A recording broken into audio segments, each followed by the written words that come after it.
Mop. All right, we're live. Oh, I didn't even go into the game yet. Okay, this is great. Let's go. Yeah. Anyway, hi everyone. Hope everyone's having a fantastic morning, afternoon, or evening, depending where you are. I need to turn you guys up actually, because I forgot to do that. Anyway, we're doing Code Realize again. So same shtick as always. I forgot to get my thing with the paragraph for the recap written down on it. Oh no. So I don't. Boy. We are. Well, okay. Anyway, I'm Ner. I'm voicing Adrak and doing all narration. Let's just go around the room. My name is Tenten, and I am voicing Arsene Lupin, Delacroix II, and the Assailant. That always gets me. And sometimes London. My favorite character. The best. Yeah.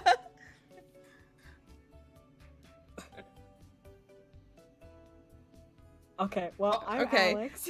Well, I'm just gonna leave. Get my thing. I'm Alex, and I'm voicing Impy, Finis, the Queen, and Omnibus. My name is Moji, and I will be voicing Victor Frankenstein, Fifi, Nemo, and Alistair. My name is Matcha, and I will be voicing Van Helsing, Saint Germain, Herlock Sholmes, and Lionheart whenever he decides to show up. And actually uses his name and not a metal voice thing. Yes. Alright, I finally got the thing. Alright, cool. We're gonna do a recap now. Last time on Code Realize, we successfully negotiated with the Queen and are now protected by the government. Afterwards, Victor let us know a few things. 1, we should try and find Isaac Beckford's secret lab.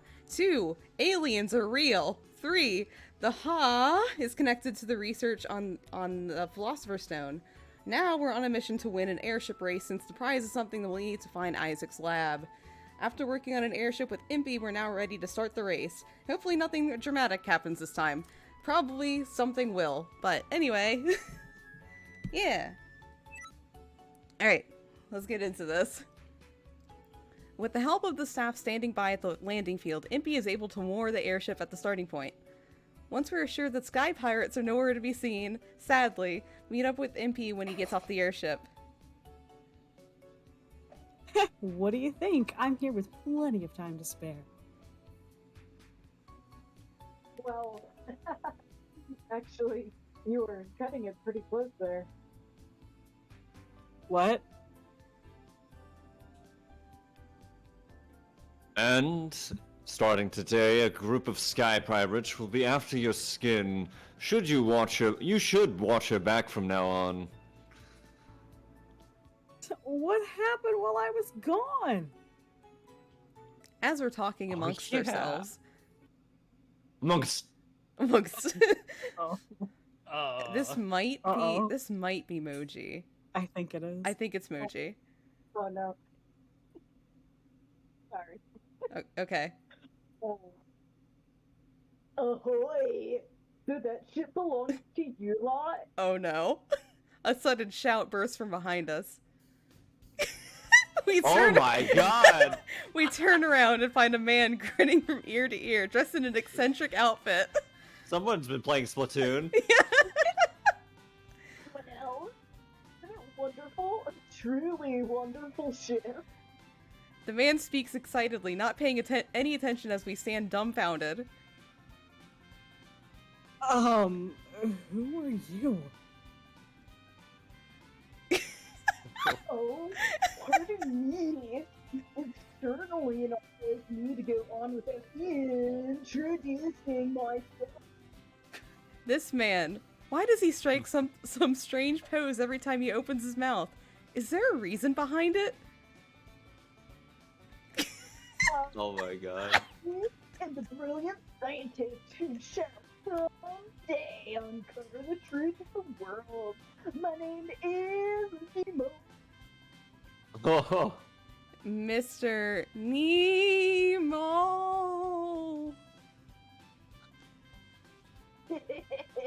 You didn't quite get it right, young lady.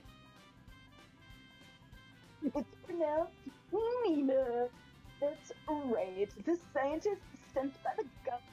Nemo. You open the glossary and see a copy of Finding Nemo. Alright. Gentlemen, so who is it who made that airship? I didn't make it, but I did give it a complete overhaul. So Nemo or whoever you are, what do you want? Whoa! You made this ship? I can see the craftsmanship just at a glance. Amazing work. Remodeling such an old model. What? You can really tell? It's been designed for maximum lift and aerodynamics. Probably no other ship can turn this fast.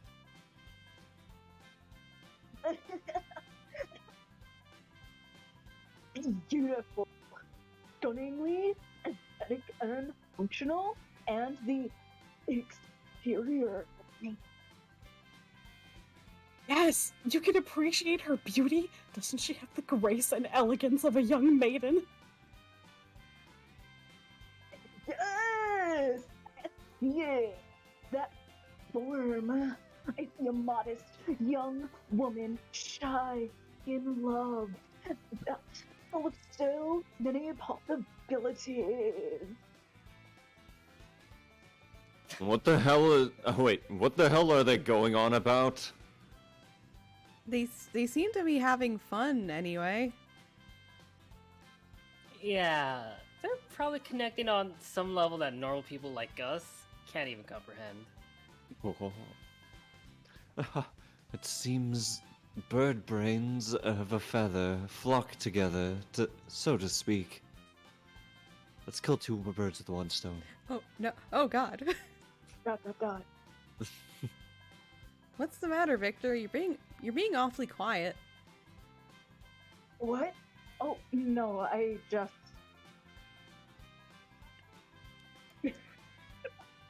Victor? Victor? Oh, are you Victor Frankenstein? What a coincidence! I am shocked. Are you attending this race as well? Oh, sort of. Are you two acquaintances? It's too one-sided to call it an acquaintance, really. While I was in the Royal Society, he saw me as a rival. Trust me, the feeling was not mutual. My lifelong rival! Our meeting here? No coincidence. It must be fate. Yeah. I'm pretty sure. Sorry, being attacked by a cat. Oh, God. Oh! Oh, no. Not like these voices. Just like Nemo.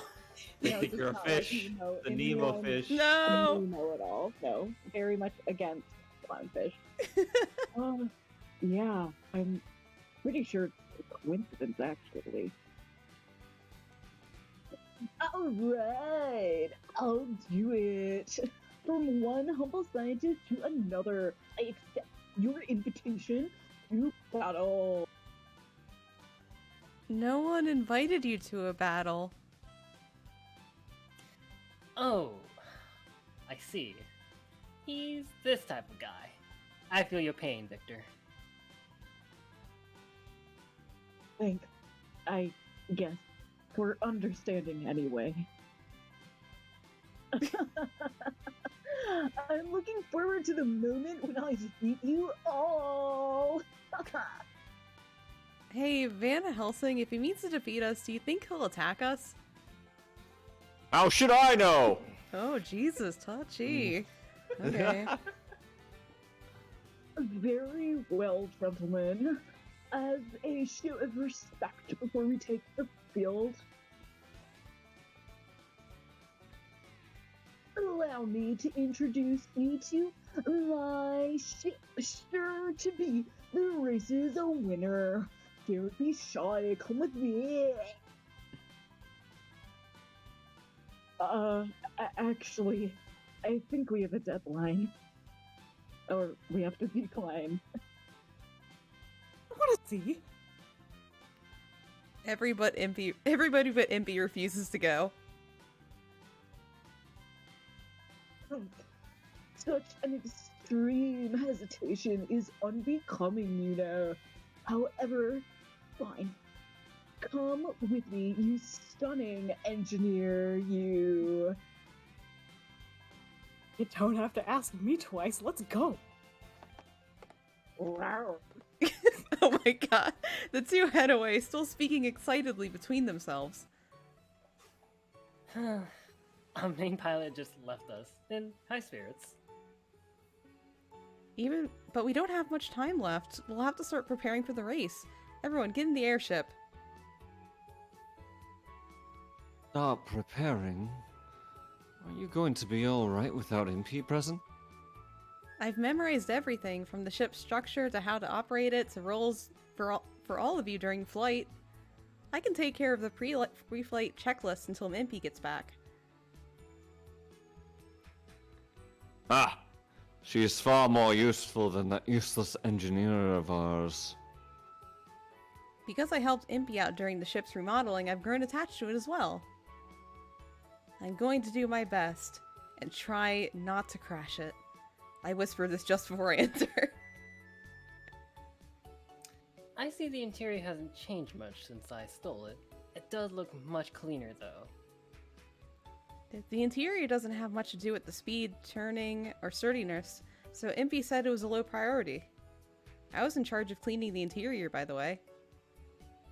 Lupin and the rest heads for their assigned positions within the airship. We really should have made test flights and studied how to work as a group before the race. But everyone else was so busy gathering money, we didn't have time for it. We did verbally explain everything to each person, and because they're all so capable, they learned their parts quickly. As for me, I get the pilot seat as a stand-in for Impy. Because I had been working with Impy on it for so long, everything looks familiar. Huh? What's this button? I've never seen it before. It says, "Danger! Do not touch." But I wonder what it is. Ajax, please God. I open the lid to the voice tube nearby. This voice tube is set up so that we can carry our voices to any compartment within the airship. Can everyone hear me? Monitoring station here. I hear you. Good. We're probably going to be attacked by other airships, so I need to be able to communicate with you, your station. Weapons station. Well, I'm here, but the guns themselves seem to be missing. That was Impy's decision. We don't have the manpower to use a bunch of weapons, so he took them out to save weight. But our strategy will be to outrun the others. I see. What do you want me to do, then? There should be a meter and adjustment valves for the gas nearby. You'll be managing adjusting the gas with them. If there's a gas leak or other emergency, we'll maintain buoyancy by throwing off the stored water. You can do that too. Got it. But let's hope that issue never comes up. Engine room reporting in. I hear you clearly, though it's a little tight in here with both the count and me. It was already pretty cramped, but we replaced the engine with a larger one for more output. That took up a lot of space. Saint Germain, you'll be assisting Victor. Once the race starts, we need you to run around making fixes across the ship. Leave it to me. I'll handle everything according to the manual given to me. Oh, did you happen to bring it with you? No, but I've memorized every last word, so don't worry. It's a Bible of sorts. You memorized the entire thing? You're amazing, Count. You can count on me. I didn't think you were the type to be this fidgeting with machines. It just seems like fun. Once I get interested in something, I like to commit and delve into it. Huh, that's very like you. The 3 voice tubes are working fine. I inform Lupin and the others of what needs to be checked and have them take a look. As we are all getting ready, someone enters the bridge. Hey there, Adrak. You're doing so well as captain. Impy, we're up to step 24 on the checklist. There's a small leak in the piping, but it's been fixed. That's it. Good, good. Sounds like we're all ready to go. What about you? How was Nemo's airship? Nemo? Well, if he was telling me the truth about everything he showed me, then it's definitely a contender. And I saw some other good candidates on the way over here. But ours is definitely the best. I'm calling it the HMS Impy, the Princess and Her Servants. Hey, who are you calling a servant? You heard that? Yes, we can all hear you.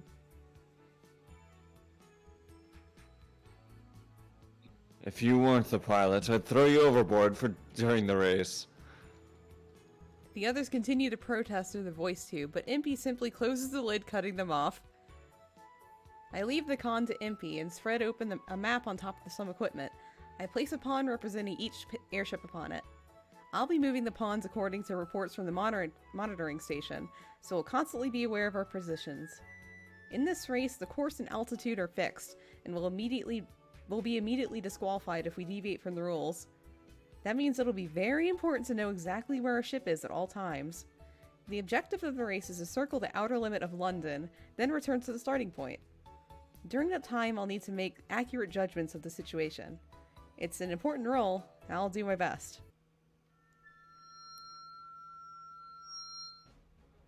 Oh. Oh, it's a commentator. Ladies and gentlemen in the audience, thank you for waiting. We hear a voice speaking to the crowd through an open window in the cabin. At long last, the Black Gatherer's air race is about to commence. Who will best the others and claim victory? Once again, the hottest annual race in Britain. No, the world is ready to begin. All airship teams, are you ready to lift off? All the airships taking part in the race all sound their whistles at once, as if to cheer themselves on. It sounds like they're ready to go. We're now distributing ether communication receivers to all participating airships. This is Final Fantasy XIV. Yeah! I'll be following you all at a higher altitude in order to provide an audience with a live broadcast. And of course, I'll be doing my best to deliver the proceedings of this exciting battle to everyone, listeners and racers. I look over at Impy. He smiles and places the Aether communication receiver, which looks like a small suitcase, in front of me. Dash dash.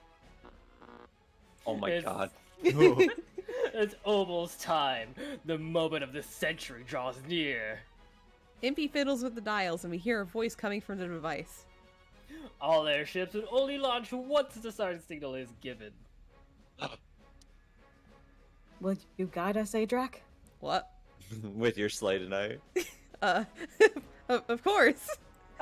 Puts on red nose. Did you bring the reindeer? I'm sorry, I didn't. I forgot. You only have Adrak, oh god. you only have the corgi. Yeah, only the corgis. Oh. Barometric altimeter, a compass, a map, pawns, and the receiver. This is my battlefield. Oh shit. The countdown begins now.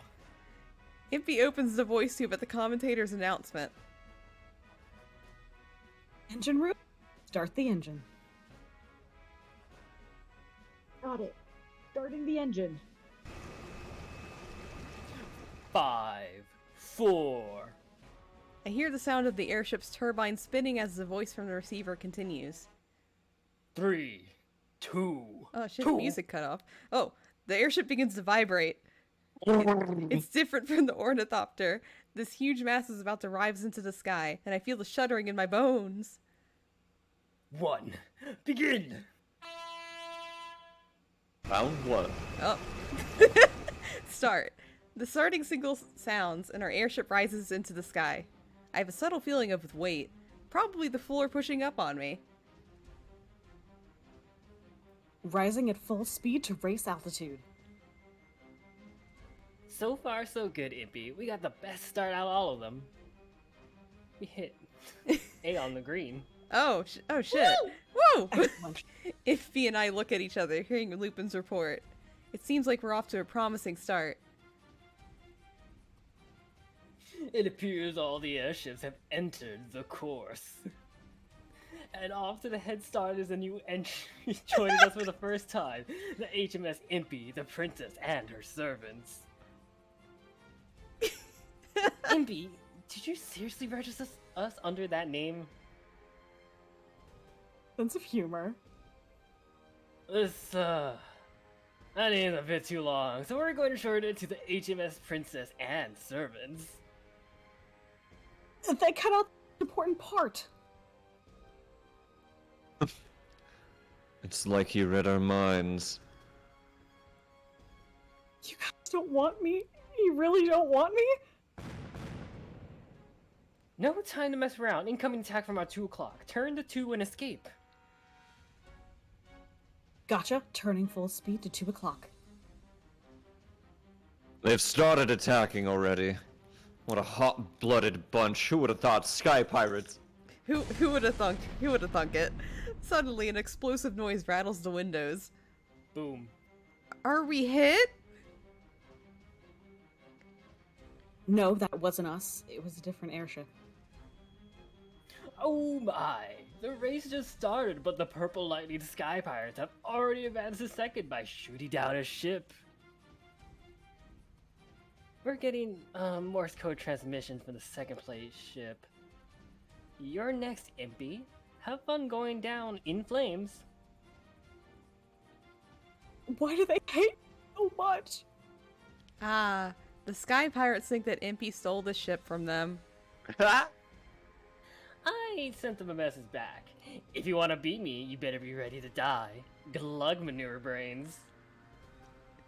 What? Why are you agitating them? I see the Purple Lightning Sky Pirates have picked up speed. His guns are dead set on HMS Princess and servants. Impy, you should be able to see the London's outer wall on the left. Hey, what's up? It's London. Oh shit, hi London! From here on out, try to keep us at a height of at least 500 meters so we don't hurt London. I got you. I see him standing right there. Okay. Roger that. I'll avoid their attacks while staying at this altitude. Their gun barrels are turning. They're about to fire. We hear an explosion and feel a jolt. Whoa! The HMS Princess and servants has been hit. Black smoke is rising from the airship's gondola. Damage report. No change in gas pressure. We're good. The engine's functioning normally. I went to check the damage. The shot merely grazed the exterior. There are no problems. And open your eyes, Saint DG? It's too Did bright. you see that? Fire. Wow, Saint G. Wow. Right. We're gonna distance ourselves in one leap. Victor sent the engine all the way into the red zone. Pushing it to the red. Check. Captain Impy, the engine is literally screaming. The heat is incredible. Oh, it's screaming at London. They don't get along. It's better than being shot down. The ship gains altitude, skidding through the sea of clouds. Soon a huge mountain of clouds appears before us. We see a bunch of birds doing a haka. Oh god. What luck, let's head right in. Into the haka? We plunge into the haka without an ounce of hesitation. Once we're in this world of pure white, the ship's bow rises. Then, when we pull out of the cloud, the enemy ship is flying far below us. Adrak, how's our altitude? Are we still good? We're just under flight limit, but we're fine. Those poor birds, though. It seems the Purple Lightning Sky Pirates have lost sight of the HMS Princess and servants. Nice, full speed ahead. The ships that have fallen behind have picked up the pace and have caught up with the Purple Lightning Sky Pirates. While everyone is jockeying for position, the HMS Princess and servants has gained a significant lead. However, there's no shooting going on. It seems they're sending one another light signals. What's this? It looks like all the ships are going to cooperate in order to take down the HMS Princess and servants. Seriously? We aren't about to let a first-timer take championship. Suddenly, the airship shakes violently. Shots fired at our lower armor. We have a hole in our hull, but it is small. Saint Germain delivers this grave news in an absolutely deadpan voice. There's a problem in the gas bay number 12. I'm dumping ballast water to adjust our buoyancy. 7 o'clock. A full barrage coming from below. Take evasive action. On it. The airship tilts wildly. Shots avoided. That was pretty good. The HMS Princess and servants isn't giving up. They've avoided a concentrated attack from the other ships by multi-track drifting. Multi-track drifting. Impy, what are you gonna do if this keeps up? Drift on more tracks, Adrak. Oh god. If we were only up against one ship, it would be a different story. But there's so many. Impy grips the wheel grimly. A single line of sweat runs quietly down his cheek. Suddenly, we hear an explosion. Boom. Boom. Not just one, but a series of booming bursts going on and on. But we're not shaking, so we weren't hit. What's causing all the noise? Oh god, it's Thomas! Whoa! Whoa! What's going on? A flying train? Oh no! Has come into the battlefield. Around the sweeping shots is coming through the clouds to attack the impromptu team. Thomas, you saved us! Thomas! Ships are going down in flames one by one and are disappearing into the clouds. Someone else is attacking the other ships? Could it be Thomas? I wonder if they're trying to help us. Nah, this guy isn't helping us. If anything, he's our greatest enemy. God damn it, it's fucking God- Hercules. Oh, god damn it. No, That's not Thomas. A piercing loud peal of laughter fills the skies. Oh god. Oh no! The new heavily armed airship has appeared from the clouds beneath us. That's the one that took out the others. Oh, do you like this, Impy? Enter. Hold my prototype battleship, the HMS Fulton. It's a stupid name. I was afraid this would happen. How can he have better flight performance when it's so heavily armored? No fair! We both knew you were doomed to fail the moment you stepped into the ring. Me, a true genius of science.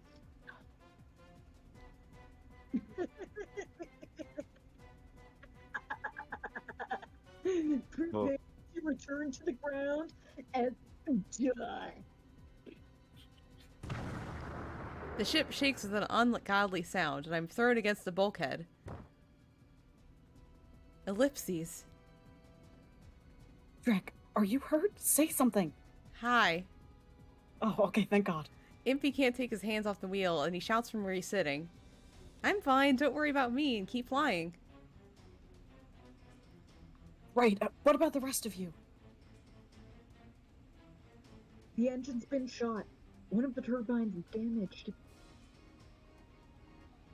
Another of the gas pegs is done for. I've tossed out the rest of the ballast water. If we lose another, we are going down. Things are getting excited up here, everyone. Alright, I gotta grab a cat, so just a second. There's a bubby. There's... A giant cat gliding from the sky. A flying bubby. Ooh. They call him Whiskers the Wonder Cake. my greatest enemy. The greatest enemies. It's a one-on-one battle right before the goal. Will the HMS Princess and servants be able to escape? Or will Nemo's HMS Fulton blow the princess and servants to pieces, whose airship will reign supreme? Oh, this is more like a war than a race. He's yelling like it's some kind of show, but our lives are at stake here.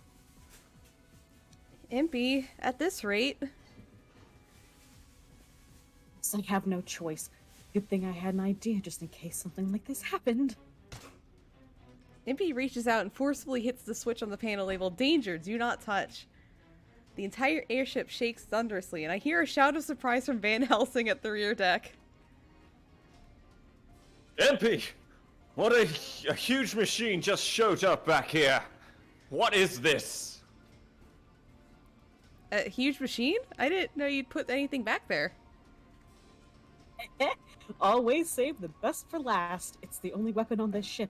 Let's deliver our secret fist to Nemo's face. Impy, the engine's going up in flames. There's nothing an amateur like me can do about it. Impy, if you're going to hit him, do it quick. The Creek's about to take another shot at us. One thing at a time, boys. There's only one of me to go around. Impy, there's only one of you, but I can do something to help. There's no time. What should I help with? Uh-oh. God, okay, so if anyone wants to choose for us, there's a redeem called Grab Our Controller, which should actually be running this time. But if not, then I will do... Okay. Uh-oh. True! No! No! Yes. That's not... That's not true. Anyway, if nobody wants to join in, I'm going to pull up the RNG and do that. RNG. RNG. Bop. So number 2, we got 2. So prepare for the counter attack. Yes! Yeah. I'm gonna prepare to hit them back. Takes off shoes, jumps onto their blimp, and causes it to melt. Yeah. Lands face first. What a woman. You want to send them down before they do the same to us? Got it. I'm gonna keep piloting from here. Sainty G, leave the engine to Victor and go join Van Helsing on the rear deck. Aye, Captain. Sure, you can leave things to me. But there's only so much I can do. Just hurry. I don't know what you plan to do, but if you mean to attack, hurry up and do it. I'll tell you what to do from here. I need you to go join Van Helsing. Right. Following Impy's directions, I rush to the rear deck. Saint Germain and Van Helsing are already there. Between the two of them is something very large, and Oh my god. what's that? It's some sort of golden sphere next to it? Are you all there? The manual to the secret weapon should be right there, so start reading it! Adrak, I'm gonna focus on piloting, so I'm gonna leave operating the weapon to you. Me? Okay. Start reading the manual as the ship is rocked by more explosions. Here are the instructions. 1, get Van Helsing into capsule. Oh my god. Excuse me. What did you say you were going to do to me? Yeah, okay, tough guy, get in the ball. If he questions you, ignore him and continue. This is an emergency, so sacrifices must be made. Oh my god. What is that supposed to mean? Impy, I know you can hear us. Answer me. Van Helsing, this truly is an emergency. There's no time to question the plan. I understand, but... Van Helsing is to wear the vest inside, with wires attached to the specified points within the capsule. Guess this is our one and only way to survive this. Then I don't have a choice. Get in the robot van. Get in the robot. Van Helsing steps into the sphere and sits down, and Saint Germain secures the lid. Next, how to pilot an Evangelion. Ah! Bring the capsule to the tube and set it near the aperture. Saint Germain easily lifts the sphere containing Van Helsing and places it in the end of the tube. Wait a Then- minute. Wait a minute. Wait a minute. Excuse me? Just casually. Casually lifting him up in this metal sphere. With great force, the capsule slides into the tube. No one questions it, of course. Yeah. Hey, what is this? What's going on? I need to understand what's happening. Okay, after he's in position, push the button to fire. Is this some kind of... I take a better look at the machine in front of me. It came up suddenly. I didn't recognize it because of the strange shape. But it seems to be... a cannon? So it seems. It seems to be a human cannon. Gold stars to you two. We're about to debut the Van Helsing cannon invented by yours truly. Van Helsing cannon? That's actually pretty funny. Nice going, Impy. You're going to shoot Van Helsing at Nemo's ship? That's insane. Don't worry, it'll work because it's Van Helsing. I'm pretty sure it wouldn't work with anyone else anyway. Oh, what about the safety? What's that word? It's fine. Oh, it might kill any ordinary person, but it's him. He'll be fine. I think I hear him shouting in there. Just ignore that. Van Helsing can take it. He'll be fine. Okay, Saint Germain, do you have your Bible? We need to start reading his last rites. You're really emphasizing that this is for Van Helsing only. I'm starting to get worried. No, As the argument goes on, Impy skillfully moves the airship and avoids Nemo's shots while approaching his ship. Adrak, now, shoot him good. But... I'll do it. Saint Germain reaches past me and pushes the button without any hesitation. Push. The cannon makes an incredible boom. The capsule, Goodbye. trailing See ya. wires, and soars through the sky and approaches Nemo's HMS Fulton.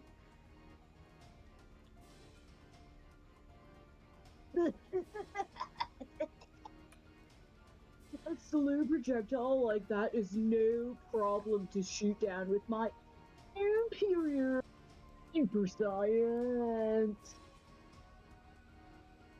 Not so fast. Sainty G, push the button again. Well, Oh, He's no, hurt. oh no, he's hurt! Oh no. Aye, The Count presses the button once more. I pressed the wrong button. I pressed Whoa! The castle opened?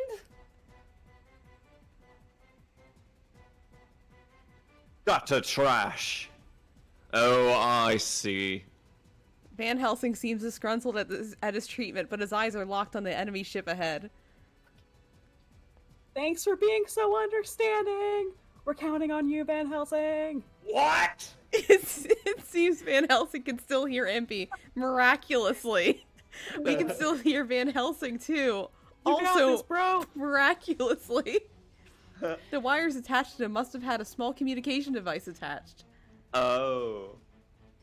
Impy, when I get back, you're going to be in a world of pain. I'll eat as much salt as you want later. For now, just look out. He's about to shoot. The weapons on the HMS Fulton are turning towards the cannon as we speak. Turrets big and small all facing us. Arr, arr. Time to say goodbye. You'll be a great sacrifice for the advancement of... fire everything. Oh my god. Nemo. Nemo shouts echo across the sky, and more than 2 rows of cannons fire on us, their balls filling the air. This is nothing. One of the cannonballs is coming right at him, but he calmly fires at the highly explosive projectile and diverts its path. We feel the heat of the explosion, but it doesn't do any damage to us. Van Helsing continues to reload and fire, targeting the projectiles on a collision course with our ship. What would they do without me? Aerial rave. He shoots down This one. is so anime. This is the most anime scene ever. He's just like coming in from Devil May Cry right now. Yeah. Oh my god. Featuring Van Helsing for the Devil May Cry series. Yeah. He shoots down one cannonball after another, and the air between our ship and Nemo's is filled with smoke and fire. Perfect. After the indignity I suffered, I have to let off some steam. A few minutes before. Seconds after Van Helsing was shot into the air, the sky is filled with bright red as countless explosions went off. All I could do was sit in a daze and stare at the ongoing conflagration. What's going on? I can't see anything because of all the flames. Is he dead yet? Is he dead? My, they're really going all out. Your eyes are closed. I can see everything from here. He's using his shotgun to blow up the cannonballs. And whoa, he's jumping from ball to ball. What? Fucking Van Helsing! Pardon? His skills are superhuman. I hope Van Helsing's alright. Pull my devil trigger. He is a storm that That is approaching. Don't worry, I planned this knowing what that guy's capable of. He'll definitely take care of the job. We hear more explosions for a while. After a few minutes, the noise dies down. Then... Who the fuck? Ellipses. Oh, okay. Yeah. Can you hear me? I've infiltrated the HMS Fulton, and I'm going to take down the crew one by one. Any questions? Ball jump all the way to the fucking Fulton. Oh my He ball god. jumps all the way there! I sigh in relief when Van Helsing's voice comes through over the line as he's planning to murder one by one on the ship. Jesus Christ. Good. Fight them, but don't kill anybody. An airship that size can't be piloted alone. They'll need an emergency landing. Got it. Thanks, bud. Van Helsing's reply to Impy's impossible order is short, but soon we start to hear a series of explosions off in the distance. Nemo's ship begins to fall into the clouds. Mission accomplished. You go, bestie. Yeah, I knew you could do it. Oh, you didn't cut the wires, did you? No, I tied them onto the airship near my entry point. Nice. Get back there and hook yourself up to the wires again. We hear Van Helsing's running footsteps through the aether communicator. All the while, the small explosions are going off within Nemo's ship, perhaps due to whatever mayhem he's doing in there. I'm back at the entry point, and I've reattached the wires the way they were. So, how am I supposed to get back over to you? I have a bad feeling about this. You sound like you don't trust me, buddy. Why, we do it in reverse, of course. Sainty G, one more time, if you please. Hitting the rewind button. Here we go again. The Count smiles and presses the button one more time. The reel extending from the cannon begins to spin, retracting the wires at an incredible speed. Oh! We hear Van Helsing's surprise shout through the communicator. Not even 10 seconds later, Van Helsing literally flies back through the air pulled by the wires. Oh. Oh. Oh. We don't have any way to catch him. The obvious happens. Van Helsing slams against the wall with an extreme force. Van Helsing, are you alright? Damn it! My vision's all blurry. Van Helsing holds his head for a little while, then slowly climbs to his feet. Really, really slowly. MP, be ready for some much-deserved pain later. Scary. But it couldn't be helped, right? That plan only worked because of your crazy strength? It only worked because of Van Helsing's abnormal sturdiness. You live up to your reputation as a human weapon. Just when we think that victory is ours. Not done yet. Nemo's voice cuts through the air, even though he should have fallen already. We rush to look outside and see the HMS Fulton still chasing us amongst the clouds. Wow. So persistent. He still wants to fight? Impossible! He's got no crew and his ship's a wreck. There's no way he can control it in that state. Just as Impy says, the HMS Fulton rises above the clouds for a moment, then begins to sink down below.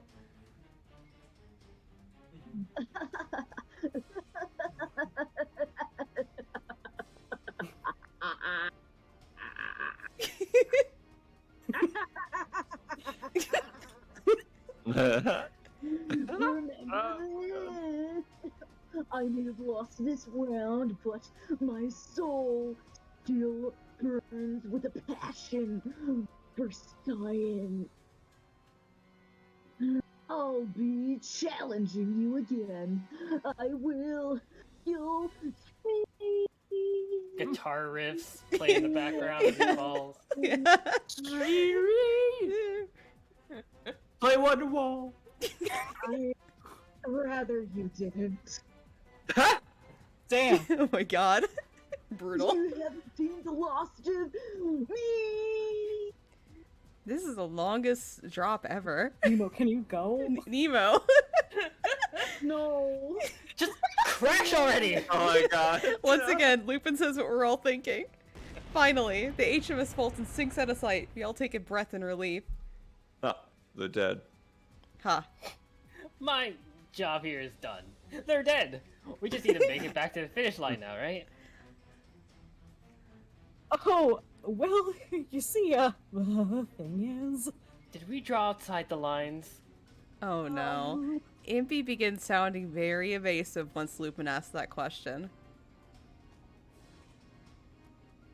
What else is there, MP? There aren't any other ships in the air. We look at each other with puzzled looks.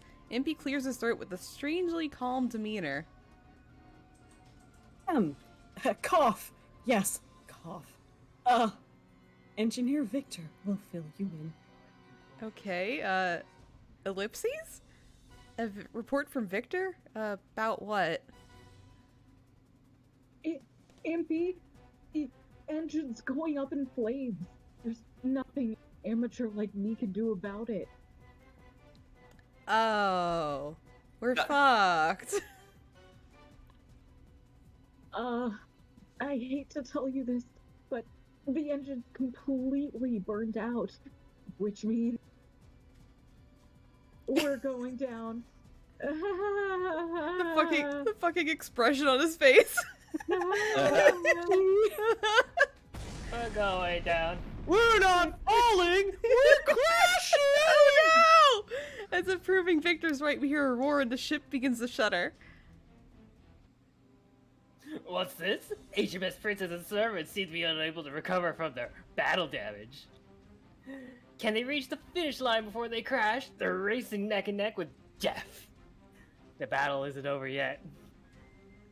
The excitement of the announcer's voice only increases our anxiety. Impy! Hey, how about you don't crash into me? Oh. London, we're doing our best here, buddy. London, I'm trying really hard, my dude. Don't look at me like that. You're our goddess of victory right on board. Just leave the rest to me. The airship is losing speed and lift and has been falling towards the ground at a rapid pace. London begins to shake. Just close your eyes like Saint Germain. You won't even know. We pass through the clouds and ground begins to get closer and closer. Oh, fuck, dude. I see it. I see the goal in B and London. Oh no. Oh. London, can you move? Right. Let's get this dramatic, dynamic, fantastic emergency landing started. Oh man. I guess all we can do now is trust in you, Impy. Uh-oh. I don't have much faith in you, but there's nothing I can do. This is thrilling. What I would give to have a nice cup of tea right now. This is why you should keep your eyes closed at all times. You're so It's calm. windy. It's fucking windy. It's It's fucking windy. windy. Count, you are completely on. My lips are flapping in the wind as we speak. Whoa. It looks like the HMS Princess and servants are going to try to defer emergency landing on the finish line. No. What's this? It's London. Uh-oh. London, get out of the way. London. Emergency landing? It's a crash landing. Ladies and gentlemen, near the goal. I urge you to run. Run! Oh The my ground God. is right in front of us. And Hey, bro, I London. can only T-pose. Impy, I believe in you? Question mark? Oh my god, what was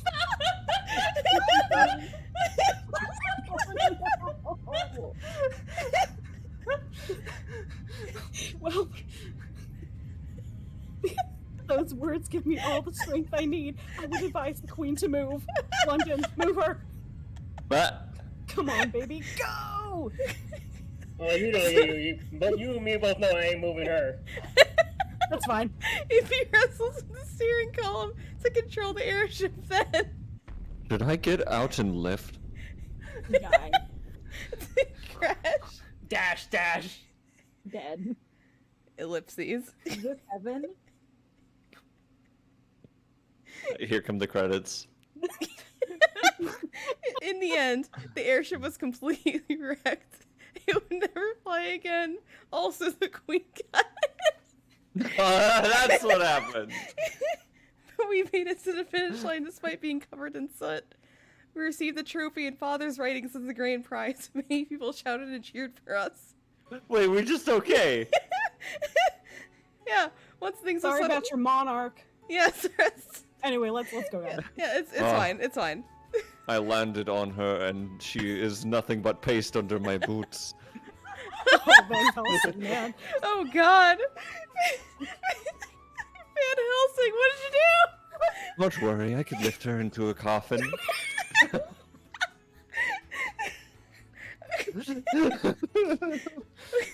Fucking hell. Wha- I Once could the, give her a prayer as well. once the pile, once the pile of Queen Elizabeth II is scooped into the coffin, we take a commemorative picture taken. All right, everyone get closer. You sourpuss with the glasses. Try cheering up a little, huh? You won.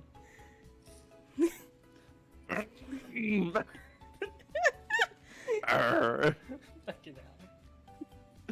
Like this. Oh God, he's struggling. He's twitching. Oh, God. We finally got him to smile. Oh, that crash earlier was definitely refreshing. Events like that lighten the mood. Oh God. Are always God. welcome. They No had more such- shadow over London. Oh my God. How was that possibly refreshing? I thought we were going to die, and the queen already died. She took one for the team. She was her landing pad. Oh, As the others talk amongst themselves, I stare at the collection of Father's work we've been given. So these were handwritten by Father. Good going. We're one step closer to curing you of your poison. Yeah, thank you. The poison of monarchies. Yeah. Sometimes it just takes a little murder. It's fine. Just a little. Just don't worry about it. I've already forgotten it, Impy. Good. I smile up at Impy. He looks surprised, then averts his eyes for some reason. What's the matter? It's just, I felt that all the effort was worth it if I got to see a cute smile like that. I have a cute smile? That's a lie. It's a lie. It's not a lie. It's the truth. Of course, super cute. The absolutely cutest not. ever. No, no. Cutest ever. I am taking off my gloves right now. No. Oh, you with the long hair. Nice smile. You with the glasses. You've got to do it like him. Quit wrinkling your brow. God, I can't believe someone's telling me to be more like Impy. This is a commemorative photograph. Now, everyone, I want to see your best smile. Here we go, everyone. Watch the birdie. Oh god. Whoa! Aw. Oh. Aw, Aw. cute, That's cute so little cute. photo. That's very cute. Very you can't even cute. see the blood of the queen. Nope. It's all in their boots. Chapter 8. Nobody understands the truth. Almost at the word limit there. Yeah. They're really struggling there. Oh, Jesus, tinnitus. Oh god. No, thank Our you. worst enemy. Or that's what happens when you crash into the queen. I I hear birds chirping through the window. I hate birds. I know I'm dreaming. This awful dream. I can only remember when I'm in the dream. The dream. In the brief moment where I fall into a deep sleep, when I'm dreaming, I feel traces of a distant memory in my dream. Hey, do you think Adrak's dreaming right now? I don't think so. What good would knowing the truth do? Why did I ever decide to pursue the truth? Oh. I wish I'd never found out. Anyway, who's up for a mood whiplash? Here. Oh. What a nice commemorative photo. Oh. Yeah, I wish I could Oh, remain jeez. oblivious. I hear voices. You must never know love, Oh, they're so rude. They call out, talking my over one. beloved daughter. Just keep on interrupting me. Eating away at my thoughts. My arm! My arm! Should have been you instead of lava. The embodiment. Evil. Oh God! The voices. I'm drowning in them. I can't breathe. Oh, God, it's great. Oh. That's a world of Thank you. knowledge. Oh. The world crumbles away from me, and all I see is pitch black darkness. Then silence, like Kingdom Hearts. Only in this dream am I able to pick up the pieces of my memory from my subconscious. Then I Like Kingdom regret. Huh? Like Kingdom Hearts? Like Kingdom Hearts. Chain of memories. Chain of memories. Oh my Then I regret picking these pieces up. Like in Kingdom Hey, Hearts. Drake! Oh, Like in Kingdom Hearts 362 over 2 days. 358/2. I always regret it. I end each dream by praying, when I wake up tomorrow, please let me forget everything I've learned. Like in Kingdom Hearts Chain of Memories. Roxas! I see a familiar scene. I'm lying in bed in the mansion. Ellipses. I feel like I've been dreaming, but I kept hearing Goofy. I can't remember what it was. Yeah. It's- Oh my God, your nobody is Cardia. Oh God. It just feels like there's a gritty residue at the depths of my heart. There's not an X in my name. That's the problem. Oh. I put my hand up to block the moonlight. My hands, wrapped in a glove even when I sleep, feel so heavy for some reason. The next day, we were going to the location where Father is said to have been performing research to create the Luckily for us, the collection of Father's work we obtained at the Black Gathering had information on the research facility. What's this? Did you find something? Yes. It's about the facility Isaac was using. Well, in luck. On this, we can go directly there. Oh, well, well. All the trouble you went through to win that certainly seems worth it. Using the documents, we were able to determine the location of the laboratory. Father's secrets and my memory.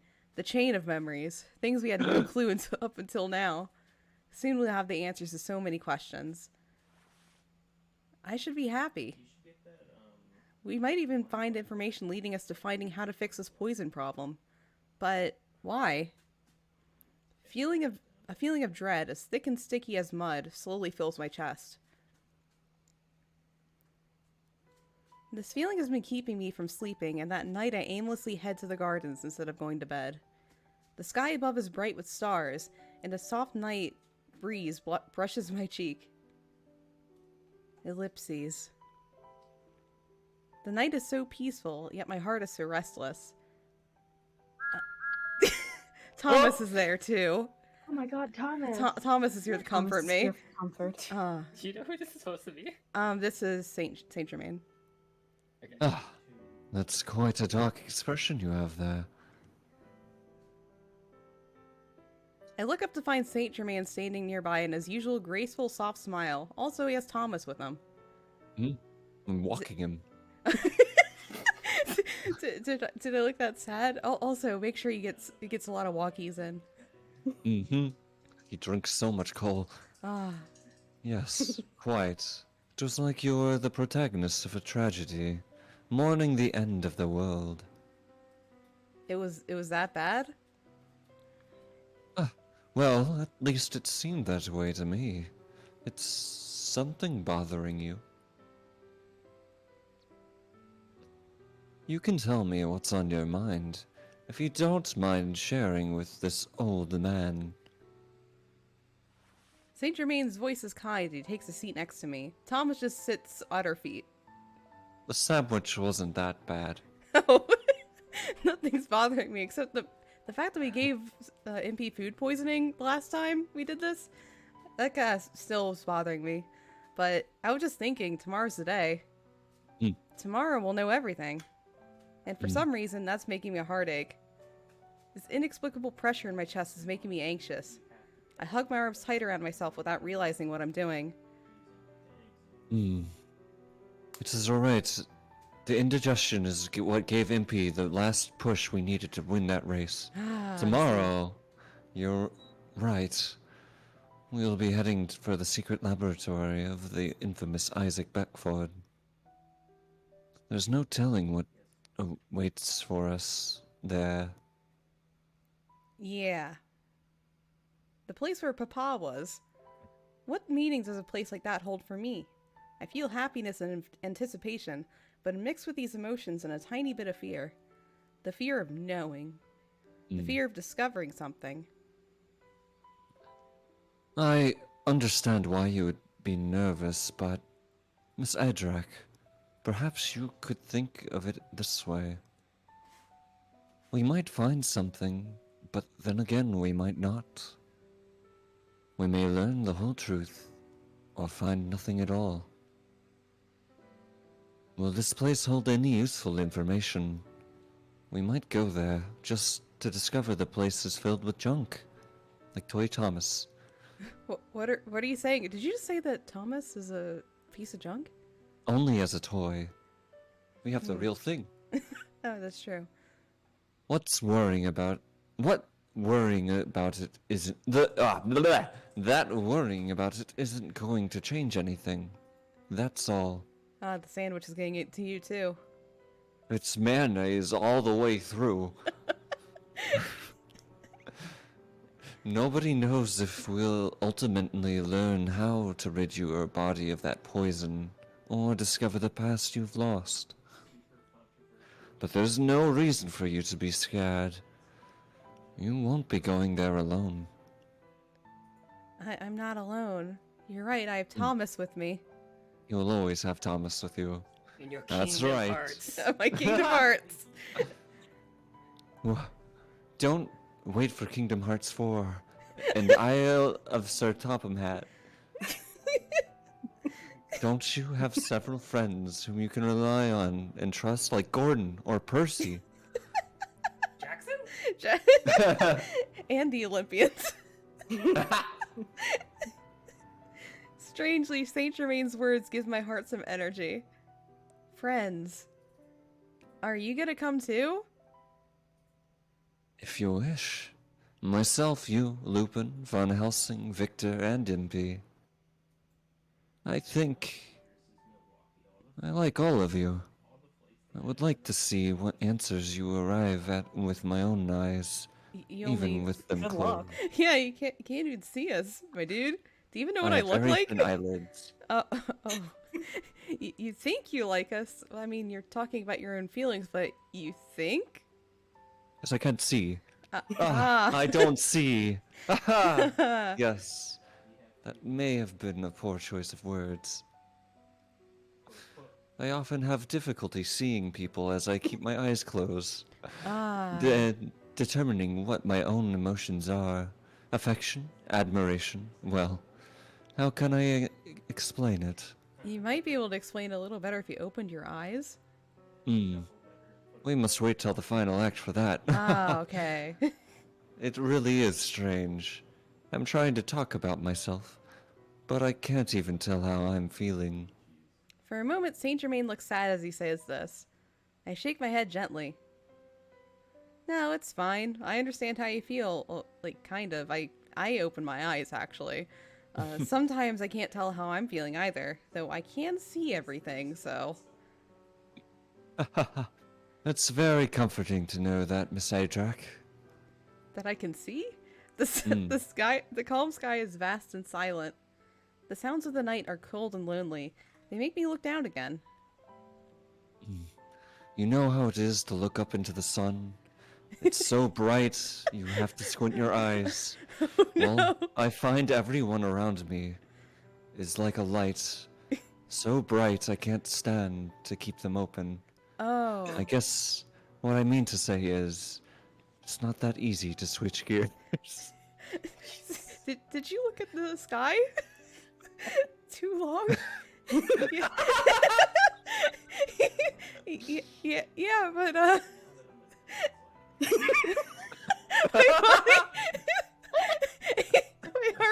my body harbors a voice that makes everything at such rot. He's just not answering the question, huh? 2 years ago when I first woke up. Oh. Who wants to voice this fine fellow? It should have been you going instead of Mama. Oh my god. It's Blanca. Ellipses. Monster. Energy. What is the matter? What did this energy of monsters you speak of? Is this not did this? Back before I met all of you, when I was alone in the mansion, that's what I was called. That's why I can't get rid of that's why I can't rid myself of this dread. Everything about me will be revealed. Could that mean I'll be proven to be some kind of bizarre monster? When I think of this, it makes me afraid of tomorrow. I'm afraid to find out too much. I see. Monster energy. Yeah. Saint Germain suddenly narrows his eyes. What do you mean? He closes them even more and stares at me. Stares at me through his eyelids. No, he closed them so much they peeled up. Like, you know, like how like the lips of something could like push together and like accidentally invert a little bit. Oh my god. No! If it's all right with you, would you mind telling me about it? Why were you called a monster? What? I feel the time is nearing when we will have to ascertain the truth. Ascertain? I don't have a dictionary Glossary? definition. Yes. Everything's likely to change tomorrow. We'll be heading down a path to the truth. And that will surely change the relationship between us. Kind of a fourth wall break, dude. Yeah. I don't want to have to exorcise you in the name of Christ, but if you truly are a monster, we'll figure out a way to avoid that. Oh, Before God. that happens, Miss Adrak, I would like to know more about you. Saint Germain says this so sincerely, as he's talking about exercising me. It's as if he knows what's gonna happen tomorrow. I want to hear it from your mouth, in your voice, and your words. Okay. Tell me about you, your life. My voice is faint, as if every word is barely being squeezed out. Who likes a flashback? This is the story of a girl. Story of a girl. There's a story about a girl. Oh, she looks so sad. Yes. How the girl who rots and melts everything she touched. It became known as a monster with a one-hit wonder. More. This takes place 2 years ago. The mansion in Wales, that's where I wake up. I have no memory from before this, but for some reason I understand that this is my home. No one lives in the mansion aside from me. There's a letter in one of the rooms. It's a letter from Papa. My dear, dear father, my loving Papa, who's the only thing that remains of my lost memories. When I read the letter, it's almost as if I can hear his voice.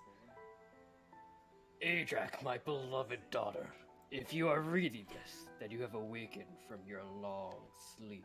Whoa, he's like right in my ears. I hope you can forgive me for leaving you alone. There is something I must do. Kingdom Hearts. Oh, I want you to return to the mansion and wait for my return. You must not leave this mansion. You need to stay here. The outside world is filled with danger and sadness. I don't want you to know such things. I promise I will come back for you. Please stay in this mansion, my dear girl. For who I love most all in the world, and I wrote so many more words than is on this picture. you can just like, he narrates it. He's too lazy to write it.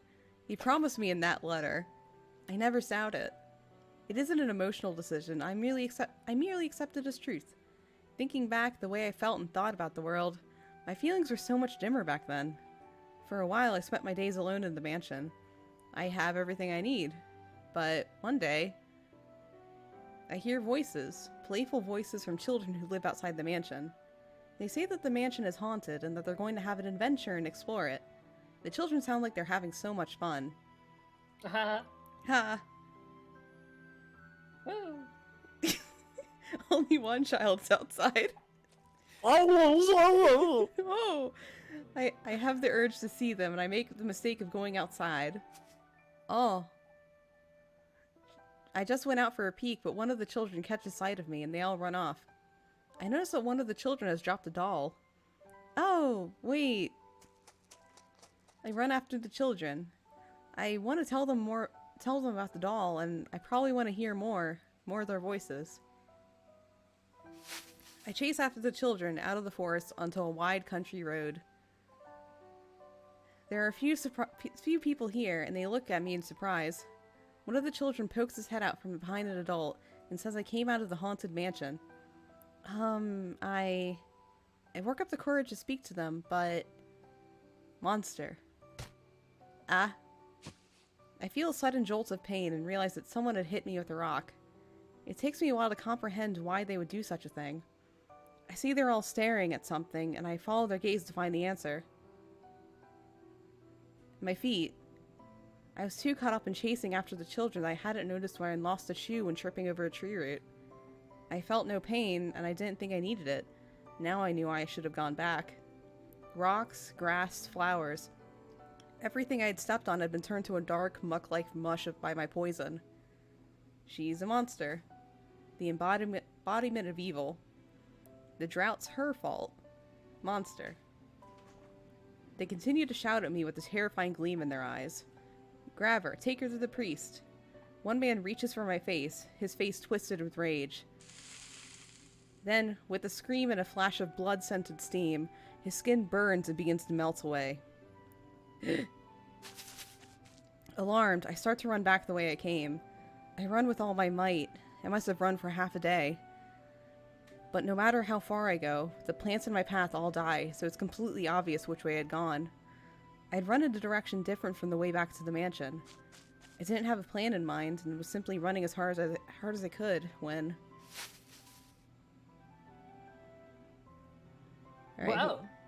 Oh, I see a woman. It looks like she's picking medicinal herbs in the forest. Oh, you surprised me. Where did you come from? I haven't seen you around before. As she speaks, the plants around me continue to wither. I sense that she's noticing it, and I try to flee once more. Wait a moment, your foot is bleeding. Huh? Stay away! I stopped her just in time before she could reach for my bare foot. I recall what happened to the man earlier, and glare at the woman, hoping to threaten her into leaving me alone. Ellipses. Even as I stand there, the ground beneath me gives off a faint steam as it continues to rot from my poison.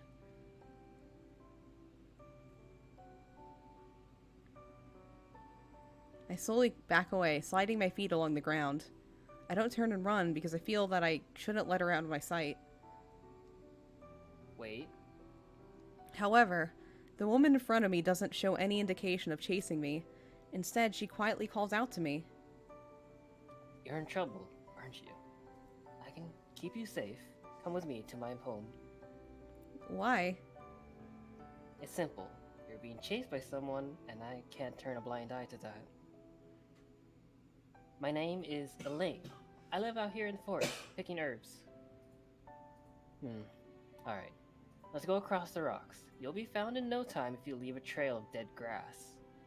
But... You want to get away, don't you? Let me help you. Elaine lived with a small child named Eddie in a small cabin in the woods. She made a living using medicine from the surrounding area and selling it. I decide to... Aisha. Oh god. I decide to help her as much as I can as a show of thanks for helping me. In the beginning, it's difficult to get by because I lost my shoe, but Elaine found it for me in the forest. My first plan is to return to the mansion once the villagers have given up chasing me. But... one day, the local clergyman came to Elaine's home.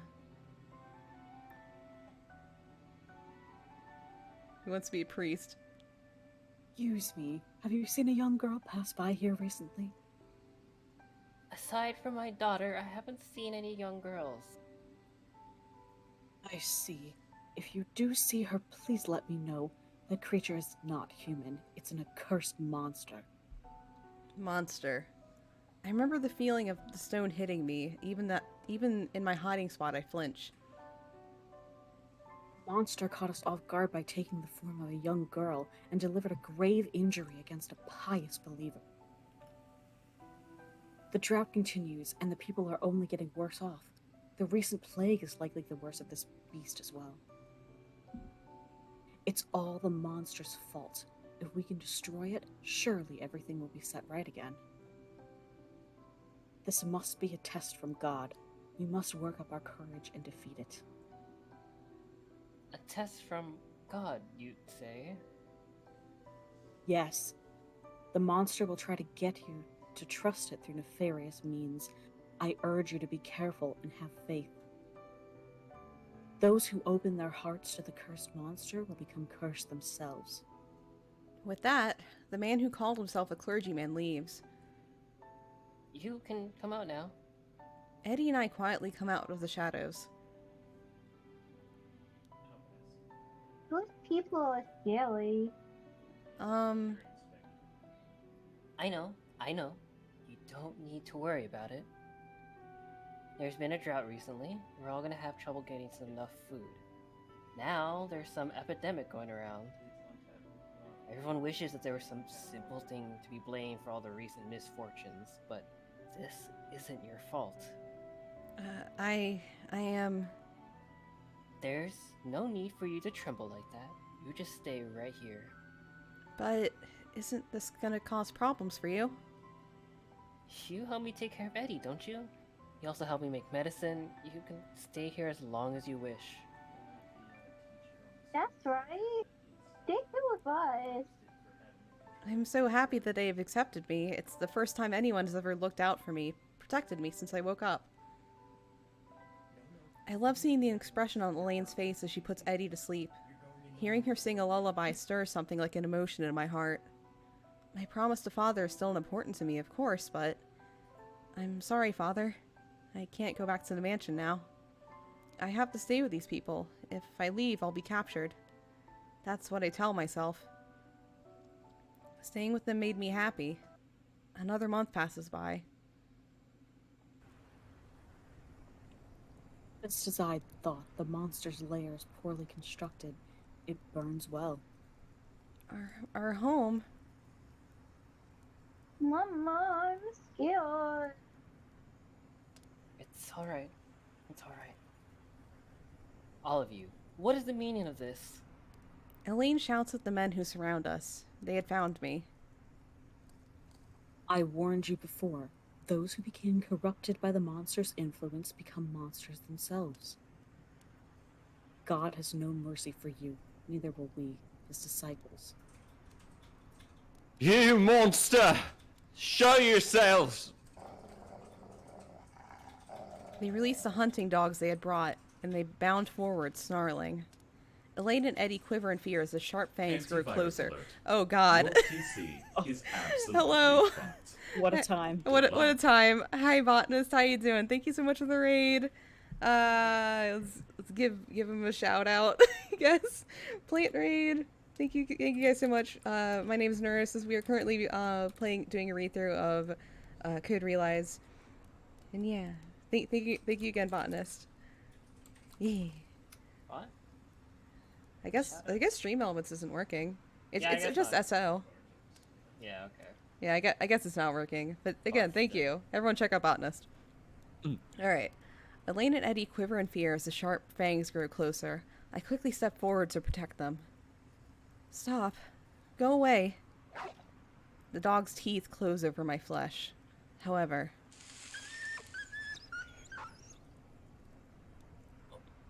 What's happening to the dog? She's melted their heads. She's truly a monster. She's behind everything that's happened to us. The drought, the starvation, all of it. How could you? How could you ruin all the wheat we worked so hard to grow? It's all my fault? Is it because I'm a monster? Boss, you fiend! You'll pay for this with your life! Someone hits me with a thrown stone, but the words they throw at me hurt me even more. You were sent by the devil. Someone else throws another rock, but instead of hitting me, it hits Elaine's face as she steps forward. Elaine? You need to stop this. She doesn't even bother to wipe the blood streaming from her brow as she continues. Have you lost your minds? Calling this young girl a monster? Throwing stones at her and accusing her? Yes, she's different. She has a strange power that the rest of us don't have. So, what's the matter with that? How can she be a monster? If she truly was a creature of evil, she would have killed you all on the spot. Do you honestly believe that this kind girl is a monster that caused all the misfortune you people have suffered? The villagers seem to be taken aback by Elaine's harsh questions and a bit unsure of themselves. Fine. This is how we will handle you. You will be imprisoned in a cave for 13 days. The monster will be sure to show its true form during that time and kill you. If she doesn't, we will admit our mistake and promise to accept this monster into our community. However, if we discover that it has killed you, we will kill the monster as well. Fine, but not my daughter. Just me. Very well. Although Eddie protests, she's told to go to a nearby village to stay with the relatives, and we promise to come back to her. After that, Elaine and I are imprisoned in a dark cave. The cramped, damp cave is strangely cold, and being inside unsettles me. I'm sorry, Elaine. This is all my fault. It's fine. You've done nothing wrong, and these folks probably aren't bad people.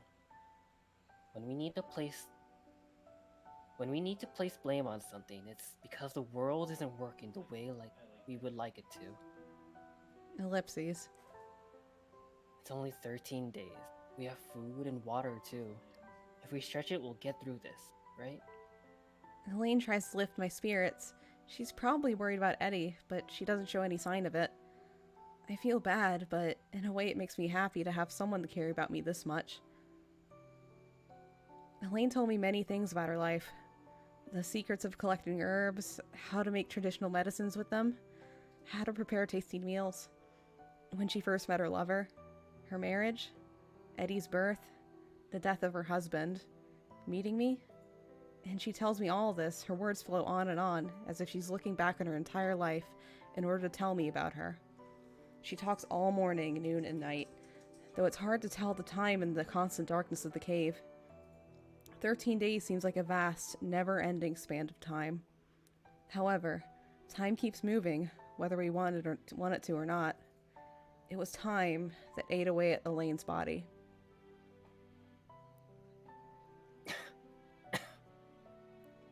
What's the matter, Elaine? It's nothing. Her voice sounds strained. She speaks less and less, and her coughing fits are more often. Could it be? The reason was obvious. The poison within me is powerful enough to kill grass and flowers around me just by standing on them. Elaine had been trapped in an enclosed space with me for days and days. Her body is gradually withering away because of the poison buildup in the air. Elaine, it's my poison that's doing this to you. It's fine. It's not the poison. It's my own illness. It has to be. It can't be. She was so full of life until we were sealed in this cave together. The woman in front of me almost looks like an entirely different person. Let's just stay put, alright? When they let us out, I'm going to laugh and tell them nothing happened. I'm moved by her frail smile. Is this how she's going to die? I feel the fear spreading within my heart. I raise my voice and begin to pound against a large stone blocking the exit. Let us out! Let us out of here! It's Elaine! She's going to die! But nothing changes. It is a very large rock. Perhaps they can't even hear my voice. I quickly take out my gloves off and press my hands against the stone. My poison destroys everything. I should be able to melt enough of this rock and get outside. I press my hands harder and harder, scraping away at the melting stone, slowly gouging away through the barrier. Hang in there, Elaine. I'm going to save you, I promise. She sounds so weak. I want to help, but I can't approach her because the very thing killing her is coming from my own body. The darkness seems much thicker and more overpowering than when we were first imprisoned in the cave. Ellipses. Her breathing becomes ragged and sounds unbelievably frail. I'm not going to make it in time. When this thought hits me, I feel faint. I lean on the wall and slide to the floor. Elaine, I'm so sorry. It's all my fault. Don't cry, Adrak. It'll be all over soon. Just hang in a little longer. The rock might still break. I'm fine. But... There's no way to save her. I'm not going to make it. She's going to die, and it's all because of me. It's alright. We'll all leave here and live happily together, like before. You, me, and Eddie. Elaine. I stand up and place my hands on the rock again. The stone slowly crumbles away. Too slowly. I don't know how much time passes. Elaine is barely breathing. Please, I want to ask a favor of you. I don't want to hear it. I know just from her tone of voice that she's going to force me to accept the worst possible outcome. Where our home burned down, there's a storeroom in the basement. There's a notebook there. I don't want to hear it. Don't tell me. My hands are shaking, and I can't scrape away at the rockaway well. It's an important book on the study of herbs that my mother passed down to me. I slam my hands against the rock in hatred. Why? Why won't it crumble faster? Right now, behind me, someone important to me is dying and I'm the killer. Make sure Eddie gets it, will you? With that, she'll probably be able to live on her own. The rock isn't melting fast enough. I've been punching the rock over and over and my fist is covered in my own blood. Faster. Faster, faster, faster, faster, faster. I wish so hard, but the rock continues to melt ever so slowly as if to mock me. Then, please, just break through already. I put my entire body into the next punch, and suddenly light pours in. A blinding white world. I can tell the dirty, contaminated air is leaving through the hole. Elaine, look! There's light! Elaine, finally! Elaine? I turn around. Elaine is smiling, her eyes closed, looking as if she is asleep. Elaine? Well, why won't you wake up? My eyes fill with tears. Wake up, Elaine! Wake up, Elaine! She died because of my poison. She died because I am a monster. If only she hadn't accepted me, she would have lived so much longer in that house with Eddie. After that, I escape from the cave and head off to grant Elaine's final wish. I get the book and go to the village that Eddie has gone to. I wait until she is completely alone before I approach her. I tell her everything that happened. Ellipses. Eddie takes the book and responds in a cold tone that I have never heard from her before. You monster! It should have been you who died. Mama! I don't remember much after that. When I woke up, I was back at the mansion. I'll never leave this place again or allow myself to get involved with anyone else. I will kill off my emotions and live an empty, harmless stall, like a doll. Because a monster needs to live alone. That's why. And that's my tragic backstory. I finished my story and glance oh god, do you need a napkin?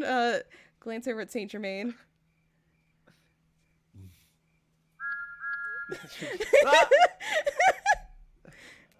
He seems to have been listening intently, so is Thomas, without looking away even once. It's always hard to tell what Saint Germain is thinking, and now is no exception. I wonder what thoughts are going behind that sculpture-like face at this moment. It's too much suffering for anyone to carry in their past. I'm not the one who suffers. I'm the one who makes others suffer. I wonder if I really am a monster, and whether I deserve to live. Miss Edrak, don't say any more. But I'm the one who killed Elaine, because I'm a monster. Eddie was right. If only I died instead. Miss Edrak. Saint Germain's gentle yet firm voice halts my outpouring of words. Both Miss Elaine and Miss Eddie suffered immensely. I'm not going to deny that. But you did too, didn't you? You carry the mistakes of your past around with you, thinking them crimes, and suffer now. I'm not suffering. I'm the only one who didn't lose anything. I'm being selfish and trying to become happy. Happy, you say? He thinks for a moment, then smiles his usual smile. That's the most severe punishment there is in this world.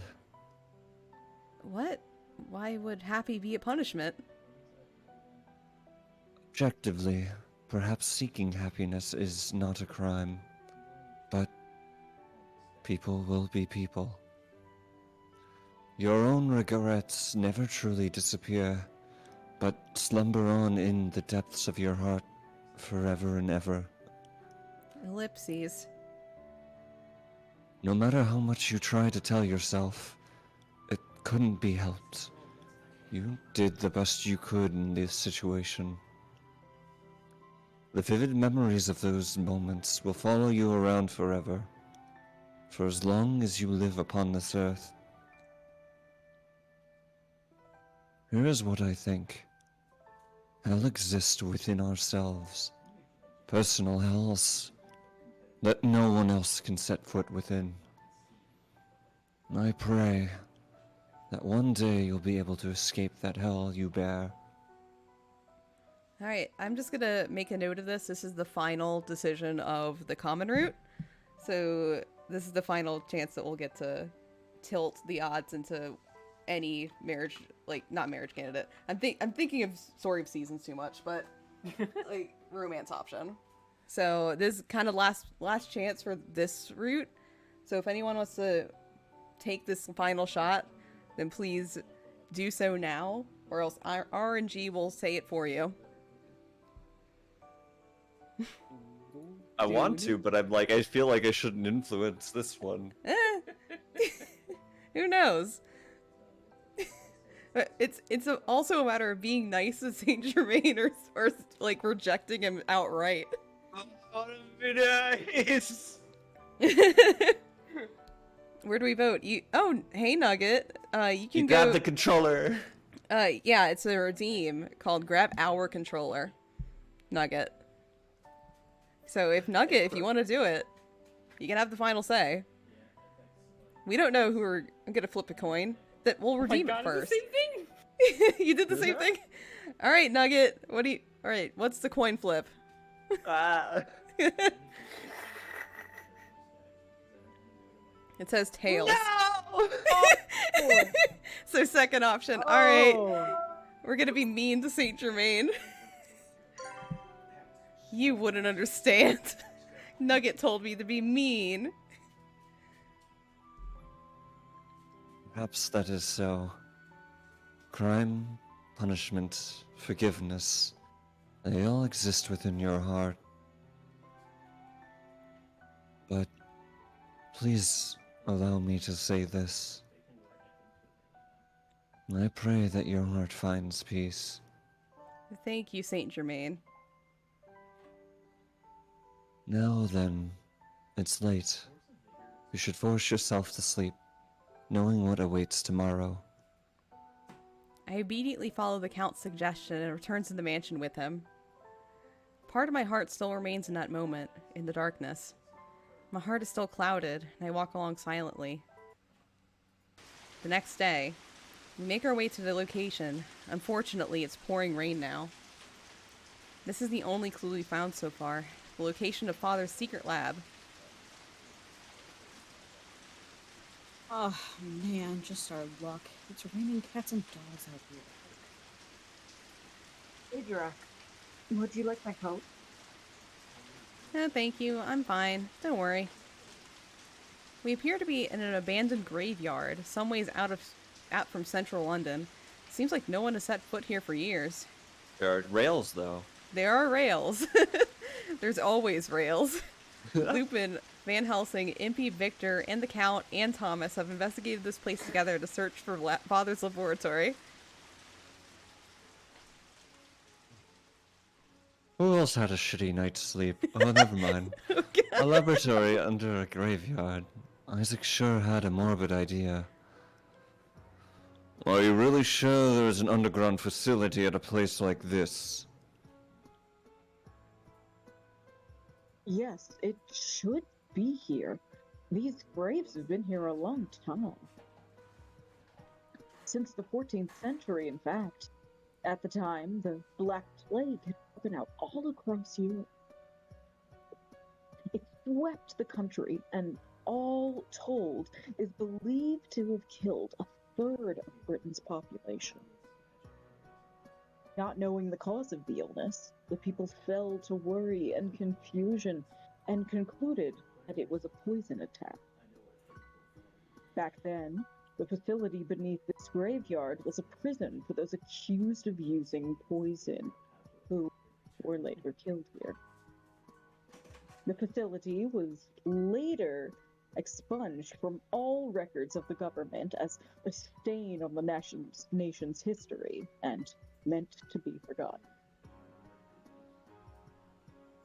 But Isaac set his eyes on it and had it modified to become his secret laboratory. I mean, it might be a convenient place to work, but how would you set up shop here? It's way too creepy. Ellipses. That's just my personal opinion on the matter, you know. It's alright. I was thinking the same thing. Isaac says in the note we recovered, many were killed here. A tragedy entirely caused by doubt, confusion, and ignorance. It is in this place that I shall start anew. All of humanity's hopes and ambitions will begin here. That's what he wrote. He probably had some reasons of his own for choosing this location. Doubt and confusion, the origins of tragedy. People feel doubt and confusion as a fundamental part of their lives. As long as people remain here, tragedies such as this will likely never cease. I look down at the ground. His words remind me of my own past. Hey, everyone. I found it. Lupin had been searching a ways away from us when he suddenly calls out. We run towards him, and we see that one of the tombstones has been moved to reveal a long staircase.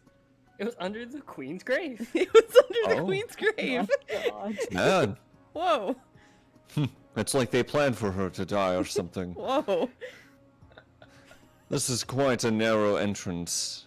It must have been something of an ordeal to carry in all the laboratory equipment. And to move the entrance at such short notice. Maybe there's a secret entrance, or that's somewhere else. Ah, it's in Buckingham Palace, no doubt. Ah. We aren't gonna learn anything if we don't go in. Let's move. Adric, are you ready? Sure. It's probably aliens, though. Aliens. Aliens. Well, there may be Aliens. some traps, so I'll lead the way. Let's line up so that Our Lady here is in the middle. With this, Lupin takes a step into the darkness. Kingdom Hearts. He finds a switch to return the tombstone to its original position and closes the entrance behind us. By the light of the lantern Impy brought along, we make our way down to the long, narrow stairs. The act of descending the staircase feels like we're diving deep inside a hidden truth. I don't know how long we go down. Without warning, the stairs come to a stop and a large space appears before us. It seems like this is a hallway. It extends for a long way ahead, and we can't see very far from just the light of the lantern. This isn't a hallway. It's a train tunnel. Oh god! It's a subway. No. From the looks of fresh. the construction, it would seem this is a very large subway. Saint Germain's voice echoes ever so slightly down the hallway. hang on a sec. A facility like this ought to have some... Ah, here we go.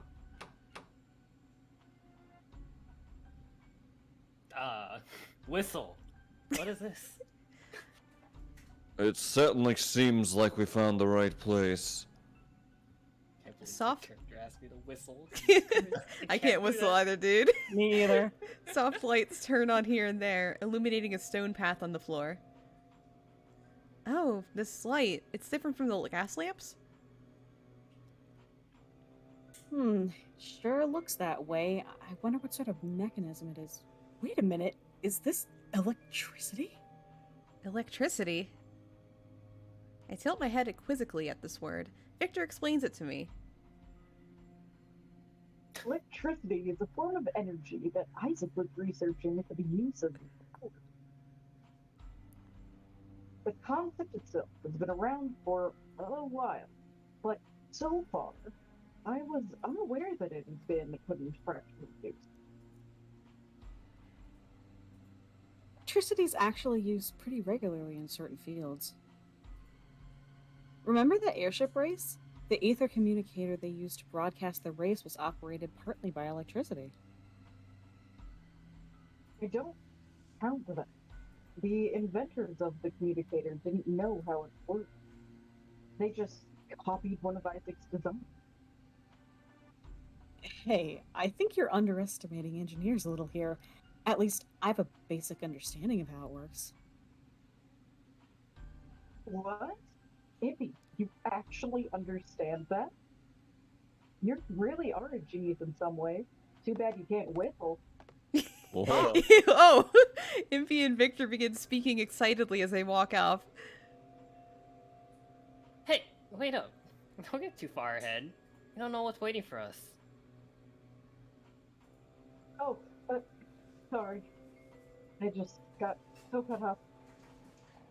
You're so rude. Anyway, this whole place just screams super technology. I naturally feel a bit tingly just being here. That's the trouble with you engineers. As Lupin scolds What does the that two. mean? That's the trouble.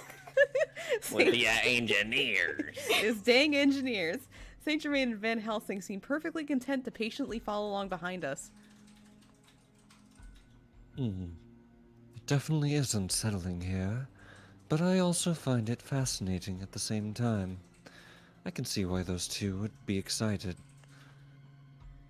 The building itself seems pretty old. I'm talking to myself. Yep, If as always. It seems that way. If he did reinforce this place and had it entirely redone from scratch, he was definitely an eccentric character. Those who distance themselves from people around them are seen as heretics, but some among them demonstrate true talent. Among us. Among them, Pretty sus.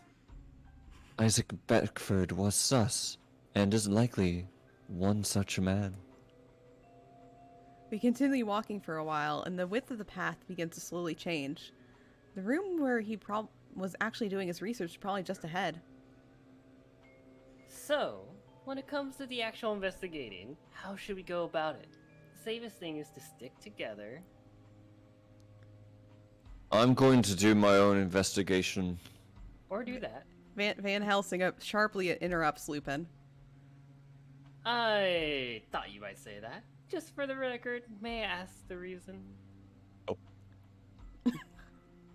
I have my own purposes. I've determined that this will be more effective for me to move on my own than as part of a group.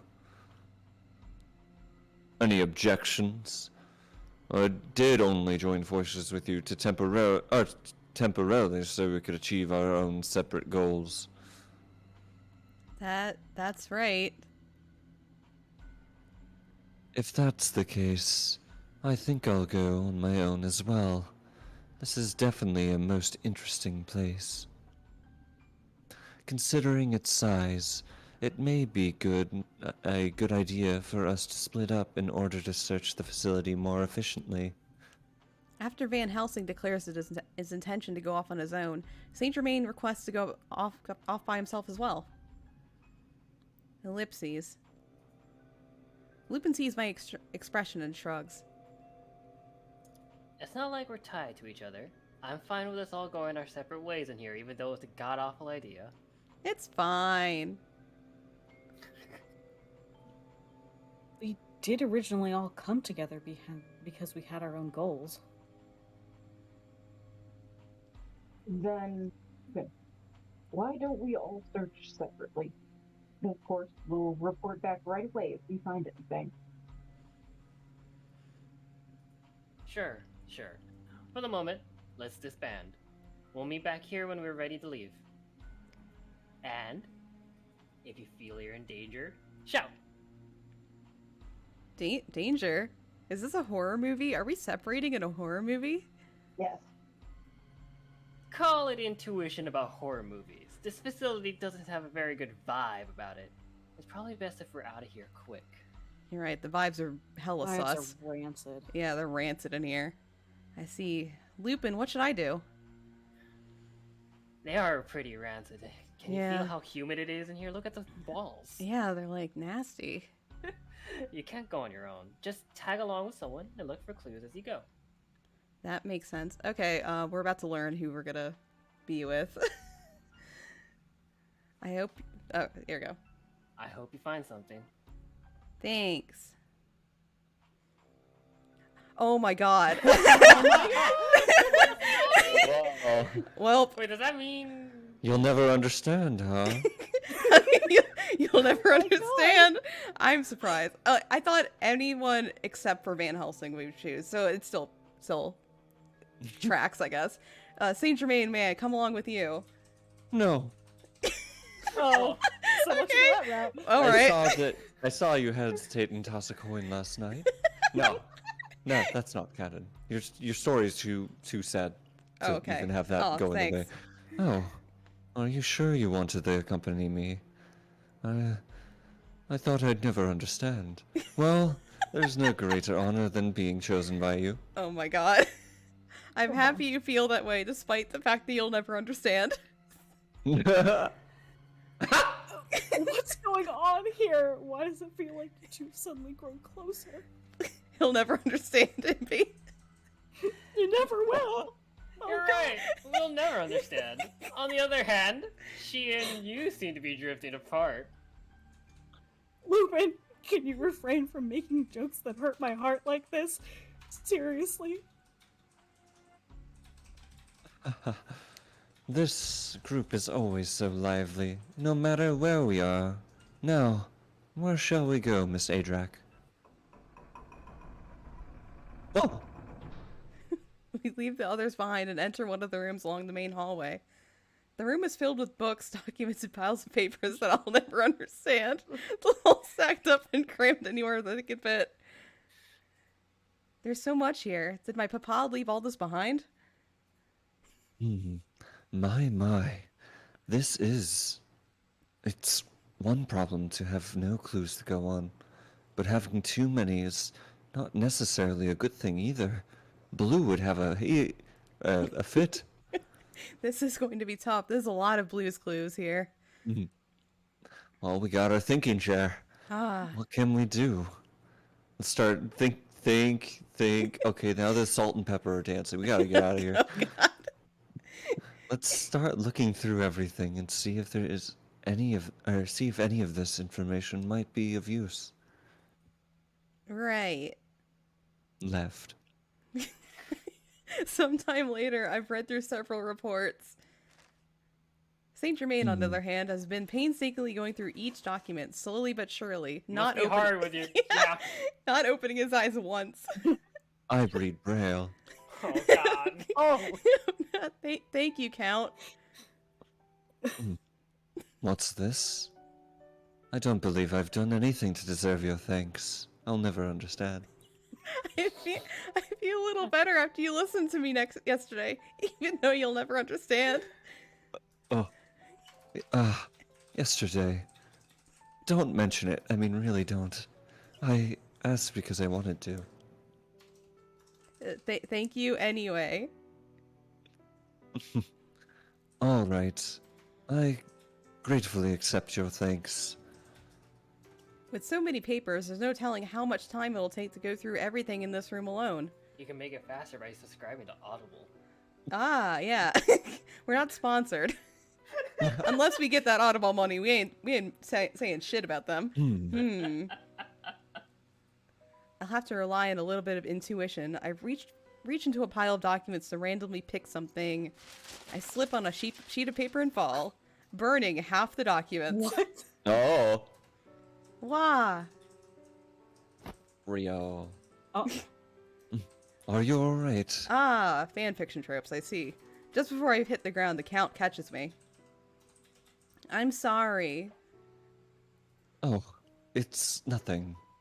what's more, it seems I have found what I've been looking for. Saint Germain plucks one document from the fallen pile and smiles faintly while he glances at it. He just got a letter. He just got a letter. I wonder who it's... Oh, it's obviously from Isaac. Oh god. I see. So that's how it is. Did you find something? Just checking some facts. It says nothing of any real significance. He pushes the paper back into the mound of documents before us. Oh, I wanted the seat too. It will be too much trouble to search that whole pile for the paper he was reading. Was that so? I'm sorry. I should have thought to show you. No, it's fine. It's a little sussy though. Look, let's look a while longer. And if we don't find anything, we can go back to the meeting place. Sounds good. I can only pretend to read for so long. Okay. Yes. Let's... Saint Germain, you look sad. It's no big deal. I'm just a bit sorrowful about the impermanence of life. There will always come a time to bid farewell.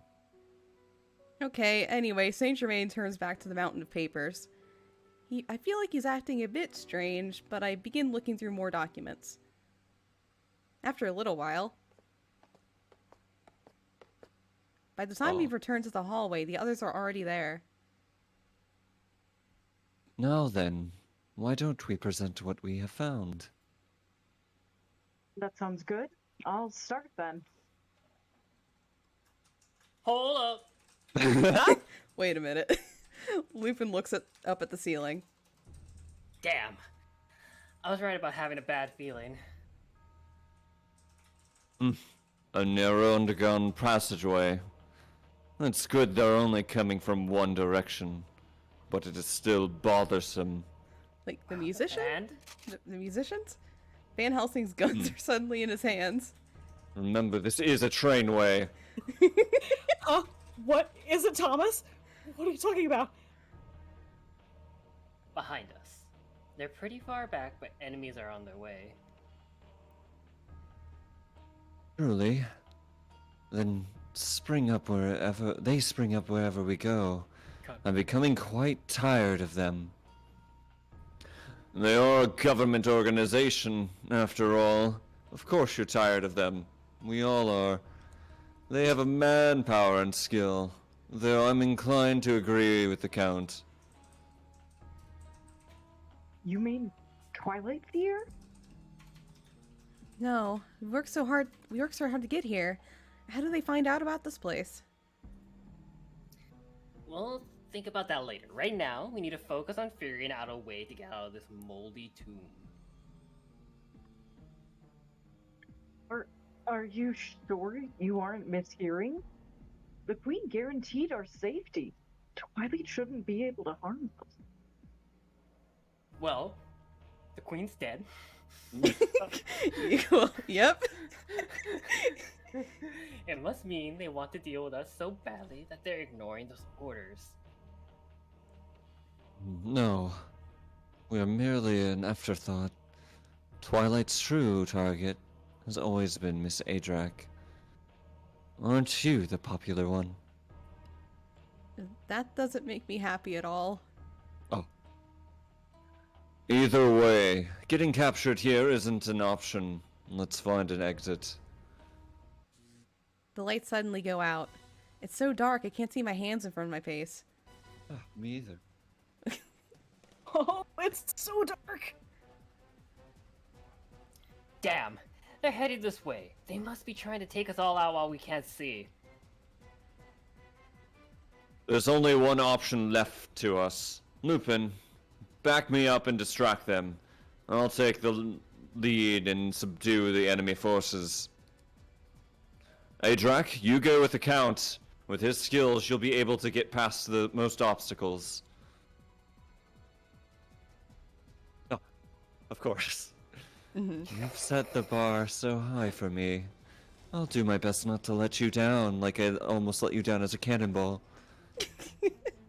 Victor, Impy, You just take care of yourselves and get out of here as soon as you can.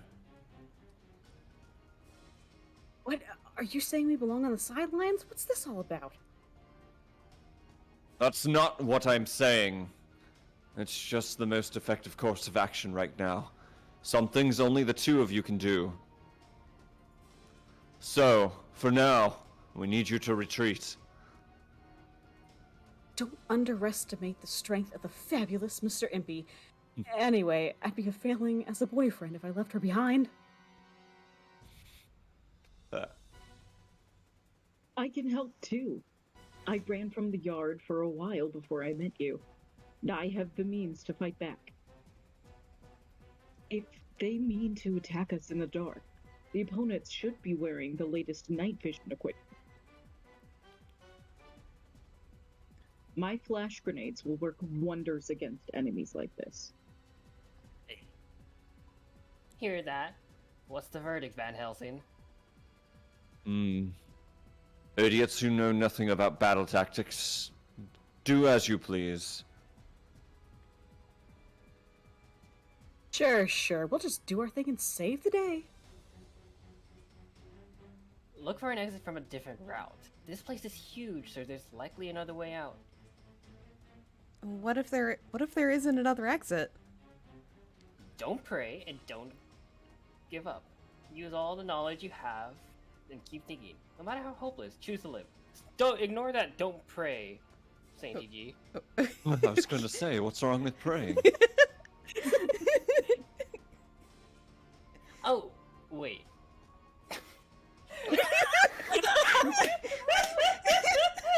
Oh my god.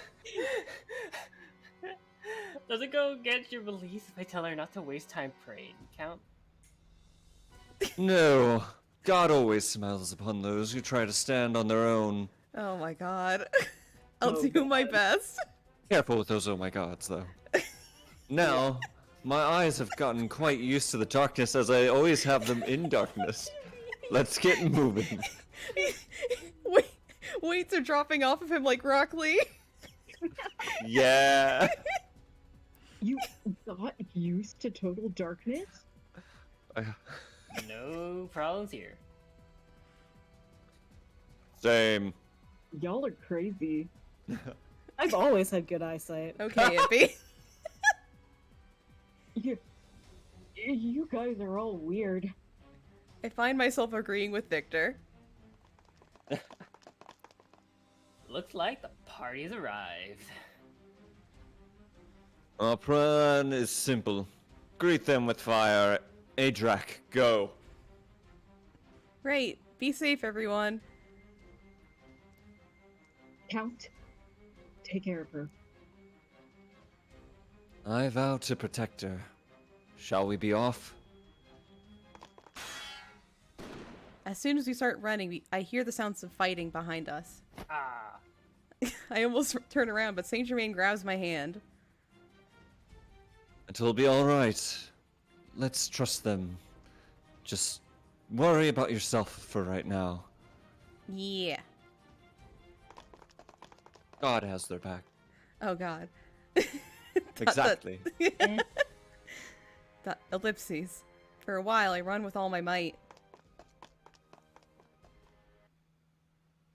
Huh? That's when I noticed something missing. Saint Germain was supposed to be ahead of me, but I no longer feel his presence. Saint Germain, where are you? I stopped moving. I carefully called out to him softly, but there's no response. When did we get separated? Oh no. In the darkness where I can barely see, the fact that I know I'm not alone scares me. I try to remember what everyone taught me and force my emotions to remain stable. Ellipses. I absolutely must remain calm. First, I need to make sure I'm safe, and then I go back once I found an escape route. That's all. I'm going on ahead. I start to run through the darkness again. As I go deeper, my eyes, now used to the dark, detect a faint light. Well, what's that? I let the light guide me, and I run towards a door. Ellipses. But the moment I open the door, all the lights in the room go out. Once again, I'm surrounded by darkness and silence. But Thomas is always with me. How could I be so stupid? Anyway, then, the door. Once I'm completely inside, the door slams shut behind me. I rush over to try to open it, but it's securely closed and doesn't budge at all. Where am I? Finis, you're up. Don't you remember? This is your most important place, sister. A voice echoes from the darkness. A cheerful, yet cold voice that instills fear in those who hear it. A faint light appears in the gloom, and standing in that light is... Good evening, we meet again, sister. Finis. It's pouring rain outside, are you right? The poison isn't water-soluble, but it may still make you unwell. My breath catches in my chest. Finis is the leader of Twilight. He commands the entire organization. I knew that already, but I didn't think he would show up in person, with his 2 eyebrow sets. Why are you here?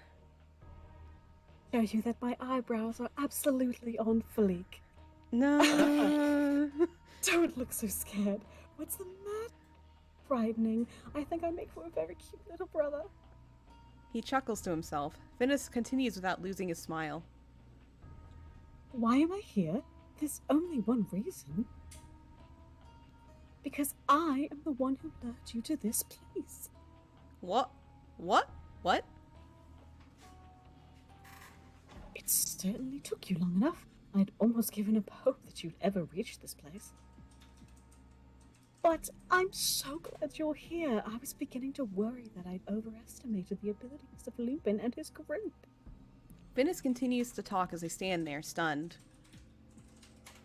After that incident on the train, we desperately sought to find where you were. But no matter how hard we looked, we couldn't find you. Ellipses. It seems impossible, doesn't it? Even if Lupin is a master escapist, one man against the power of an entire nation? There should be no way that you could continue to keep yourselves hidden from Twilight here in London. He's very secretive. Yes, it seemed impossible, but in the end we had to set some bait and wait patiently for you to bite. London would never tattle on me. He's my That's bestie. what you think. He's my bestie. Something is getting in our way. Some sort of organization that not even Twilight's intelligence services can uncover. Tell me, who is it lurking behind you? What are their motives for interfering with us? What is he talking about? It's true, we've been very careful about covering our tracks on a daily basis, but I can't... tracks, literally. But I can't recall us ever setting up any kind of interference against Twilight itself. I don't know what you're talking about. Really? I suppose it doesn't matter anymore. You've come to me here. That's enough for me. If you've lured us here, did you put together Father's writings that were at the prize of the Black Gathering? Yes, precisely. I'd acquired the collection of his works a while ago after they'd been put on the black market. I used that as an invitation to you.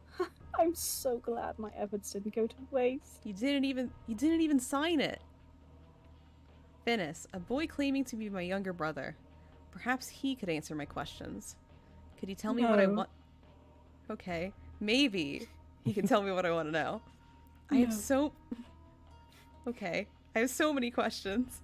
I want to know everything about myself. The strong feeling, almost like a wish, makes me speak out to him.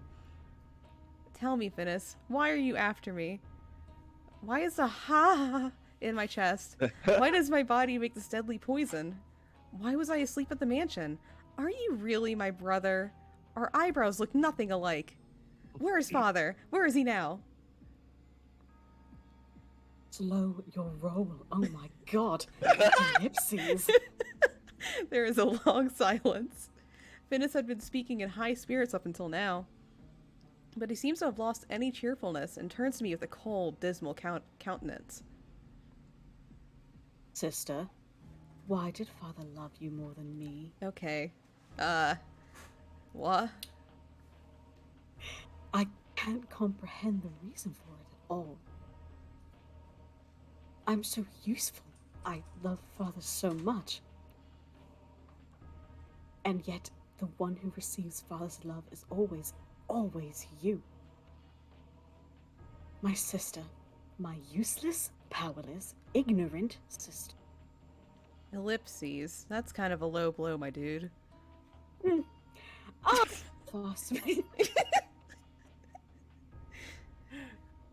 I am far superior to you. You can never be better than me. Why do you think it's not right? I have a brain. That's why I think. Why do you think? Do you? I do. It's behind my eyeballs. We're siblings, both his children. We just had slightly different roles. So why does he only love you? What I see in his eyes forces me back. Anger, hostility. I don't see any of these things. Just the opposite. I can't see any anger or emotion at all. He is simply empty. No brains. His colorless emotions instill me with a bottomless fear. You want to know what you truly are? I'll tell you. I mean, I was going to tell you anyway, even if you didn't ask. That was the whole reason why I brought you here. To this place, your beloved Father's laboratory, a place I've so carefully protected in Father's stead. There's mold everywhere. You let mold grow. It's fine. This place, you see, is the perfect place for you to learn the truth. The lights go out, plunging the room once more into darkness. I can't see anything. Finis? The soundless blackness seems to be eating away at me. My breathing becomes shallow. What are you? With a loud mechanical sound, the room is filled with a bright light that blurs my eyes with tears. I hear a noise, and what I see next. What is this? I see things suspended in tubes filled with a glowing blue liquid. A thing with wings growing from its back. A thing with scales all over its body. A thing with 4 arms. A thing with melted skin, muscles visible. All of them based on the same basic shape, a female body with a stone embedded in its chest. And they all have my face? How can this be? What is this? It's exactly what you see here, sister. These are all you. Except these are the 665 out of the 666 that were created. All of them are failures. It's very difficult to create a homunculus with a ha within it. Finis smiles a beautiful smile, with the soft light from the glass tubes shining on him. Father went through so much trial and error for so long to create you. Every single day, ever so carefully, not even bothering to sleep. Are you glad? One misstep and you, my sister, may have been the one inside one of these. Finis's smile never changes as he speaks, but my mind hasn't caught up with what he's saying. I was created? By Father? Created? I'm a homunculus? Oh, just told you. That's right. You're not human. His sunny, angelic smile of pure glee sends a chill down my spine, and I tremble. Aren't you happy now, sister? This is the truth you are after. What you, bearer of this deadly poison, truly are. You possess a power no human has, and rightly so, obviously, because you aren't even human. You were created by Father. You are a monster built here in this laboratory. I'm a monster? A voice rings in my head. No, I'm human. These things, they aren't me. Things? Sister, you're too cruel. These things were created and perished just for you, and here you deny their existences? You know, deep down, that what I'm saying is true, don't you? He takes one step. Ah. Then another. Finis approaches me. Stop. Leave me alone. I know that you broke Father's commands once, didn't you? The first time you woke up, you left the mansion.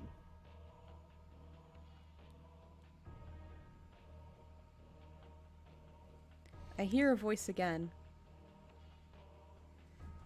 They called you a monster and chased you. How did it feel? Was it frightening? Oh. And when the villagers turned against you, a kind-hearted mother and her child took you in and saved you. Stop. Was it? She didn't fear you. In fact, she took pity on you. Please, stop. And you killed her. On top of that, you ran off on your own. Stop. I cover my ears, but his voice continues to ring in my head. I crouch down and I can tell that Finis is standing right in front of me. Do this anymore, sister? Stop pretending to be human. You're a creature, not a human. You're more than human. It's nothing to be sad about. Stop. Please. No more. Don't be afraid. I'll take good care of you. That's an important mission given to me by Father. Father said to care for me? That's right. Staying with me will do you good. You don't want what happened to Elaine to happen to Lupin and the others, do you? Your precious friends. Like Elaine. You don't know yet. There's no place for the likes of us in the human world. Ellipses.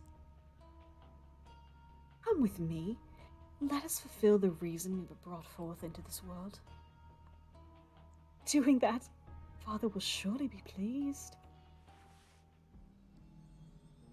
Come, my sister. Will you come with me? Finis slowly extends his hand to me. He pulls me towards him, and he's stronger than I imagined he could be. I'm unable to resist, and Finis laughs gleefully at me. Gently, he places his hand against my cheek. Instantly, the sound and smell of burning flesh fill the room. What? What are you? Poison really is powerful. Look at my hand, sister. Any normal person would be screaming in pain.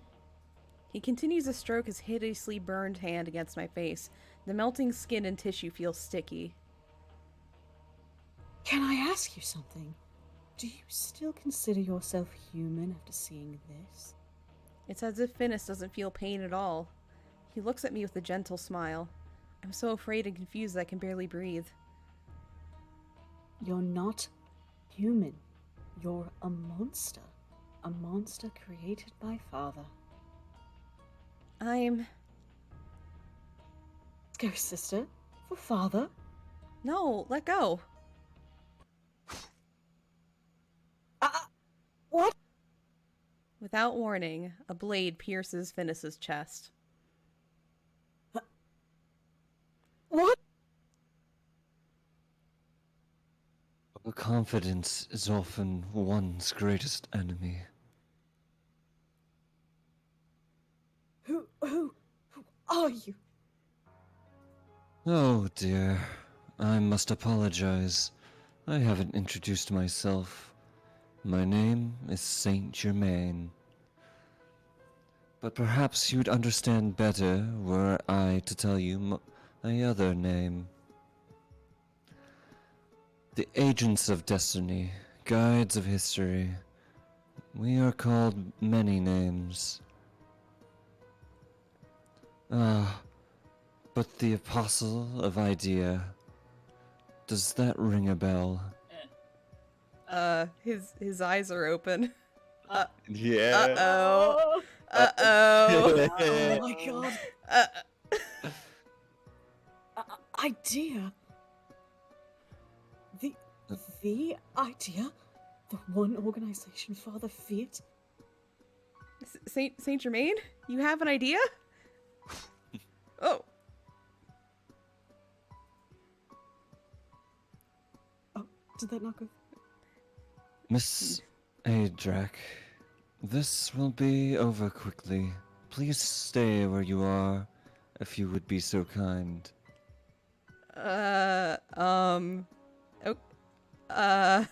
Sure. Saint Germain's smile is chilling. That's the only way I can describe him right now. I finally understand why Twilight could never find you, sister. Idea, you people.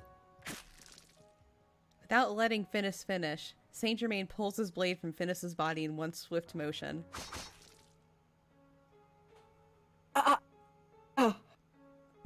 With a look of pure surprise, Finis collapses on the spot like a marionette whose strings have been cut. Slowly, so slowly, a pool of red spreads from beneath Finis's body. It's terrifying. I want to run from this place immediately. Saint Germain wipes the blood off his weapon and slides the blade back up his sleeve where it had been hidden. As he wipes the blood from his face, he gently touches Finis's wrist to check for a pulse. That should settle things.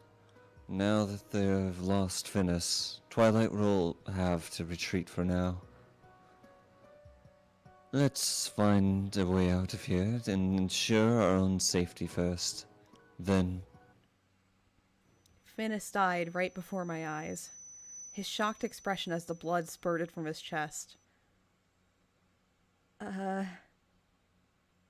This brutal scene has been burned into my mind. Miss Edric, can you hear me? Saint Germain shakes me by the shoulder and I come to. Are you alright? Are you able to move? Saint Germain put Finis to death without a moment's hesitation. And yet, he's acting normally, as if nothing has changed. And this scares me. I'm fine.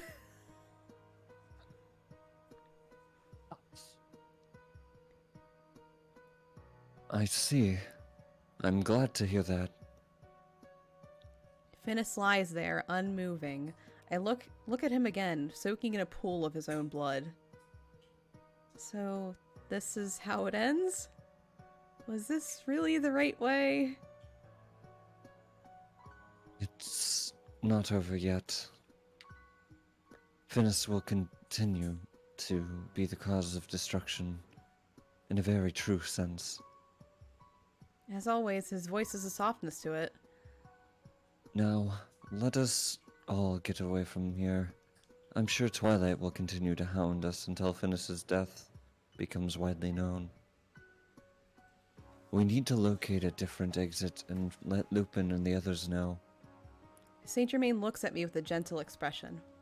If we had been back at the mansion and he was drinking tea as always, it would have been warm and welcoming. But here now, he's standing over Finis's body and surrounded by the corpses of those who couldn't quite become what I am. What's the matter, Miss Erdrich? This way. He's acting so normal in such an abnormal situation that it scares me.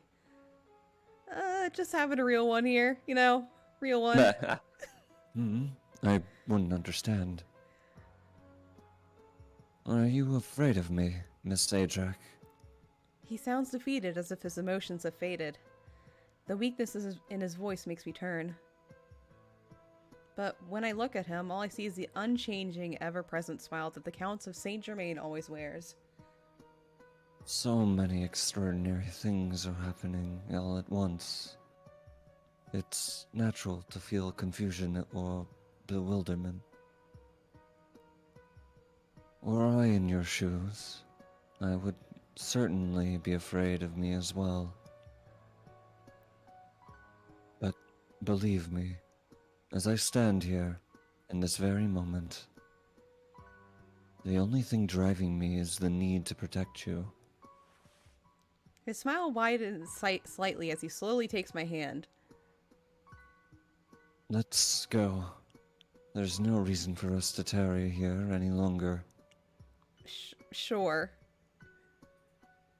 I look up and see countless versions of me that never were. They have no expressions on their faces and simply stare at blankly. For some reason, they look sad to me. What am I? If what Finnis said is true, and I was created by Papa, then why? For what purpose was I made? Finnis. I wonder if he was like me, or was he something else entirely? The only person who knows that is dead. I walk over to him and gently close his eyelids. The least I can do for him is a send-off. Alright, this is normally where I would call things off, but we're like super close to the end of the common route, so are you guys like up for like a little bit longer? Or no? Yeah. Can we take like a 2-second break? Yeah, absolutely. Okay, Yeah. we'll be right Yeah. back. Alright. It took all of my power not to say an idiot sandwich I can't because I was believe thinking of the God. sandwich A before. classic. Huh? I cannot believe that Adrak is Shadow the Hedgehog. Oh my god. my God. She is Shadow the Hedgehog. Oh, Maria! Maria. God. Oh my god. This is her true backstory. She is a hedgehog. This is who I am. Like, literally, you just see the version number 1 of her, just a hedgehog. Oh my god. Yeah. And version number 78 is a sandwich. Yeah. And version 42 is Thomas. Thomas the Tank Engine. And that's why Thomas has been following us. It is actually one of the Oh my god. like scaled homunculi. Thomas is a homunculus. Well, one of them has to be a chili dog. Oh, definitely. Chili dog. They're trying to go like hard in the Sonic direction for a while. I am Shadow. an android. This is who I am. Goodbye, Doctor. Goodbye, Doctor. That's how Isaac dies. I still think the funniest. I still think my favorite ending in Shadow the Hedgehog is the existential dread ending. Oh my god, yeah. Where we he's got- like, I am an android. Yeah. And he walks off, and Vector's like, "Where are you going, bro?" Yeah. Where are you going, buddy? Yeah. He's just gone. Alright, we gotta hydrate Redeem. Everyone hydrate. Hey, yo. Hydrate.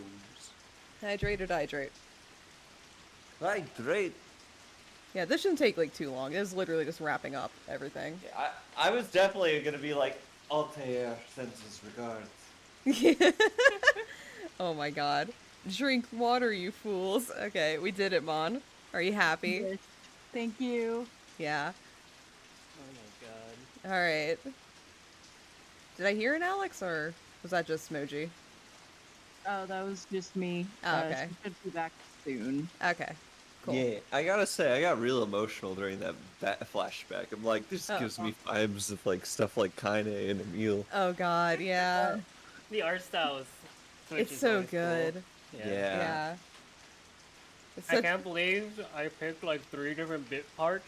They Yeah. all had like 20 lines. I'm like, are you fucking serious? Yeah. I kind of wanted to be like Saint Germain's, like, you know what, Christ isn't that good if that does not happen to you. Oh my god. Oh my god. That would have been so funny. But I waited because the scene was so good. It was so it was just serious. All right, Alex, you good? Yep. All right, let's wrap up the common route. Ellipses. Then, what happened? Learning the truth behind my existence. Finnis's sudden death. Maria. Too much has happened all at once, and by the time we leave, my memories are a blur. Later, Loop and the others tell me. Right after Finnis's death, the Twilight forces make a strategic retreat as if they were aware of what happened.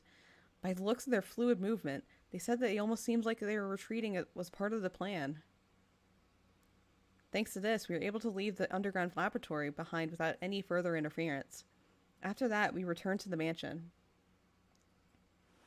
As for me, I haven't been feeling well since the confrontation with Finis and have stayed cooped up in my room. Lupin and the others have returned to the laboratory to investigate further, but they couldn't find anything more. They said that the documents with any key information had been removed by some unknown person. The reason why Finis was after me, Father's whereabouts, and his intentions. The terrorist attack Lupin worries about, how to cure my poison, the reason I was created. We can't find the truth behind any of this. We all feel the same sense of uncertainty, as if we've been climbing a ladder and we're suddenly thrown off of it. Ellipses. And tonight, I make a decision. This is everything. Midnight. I am organizing my belongings. I stuff my original clothing, as well as other memorable items, into a suitcase. Ellipses. I'm going to leave this place, by myself, without telling any of the others. I am an artificially created monster. Deep down, I had always believed that one day the poison would be removed, and that I would be a normal person. But I know that I'm not even human. It's not that I'm listening to Finis, but because I'm a monster, I can't allow myself to rely on Lupin and the others here anymore. If I myself am terrified of what I am, what must the others be thinking? Cece whines if it's telling me to stay, and my hands stop in their work. I'm sorry, Cece, but I have to go. I can't trouble anybody any longer.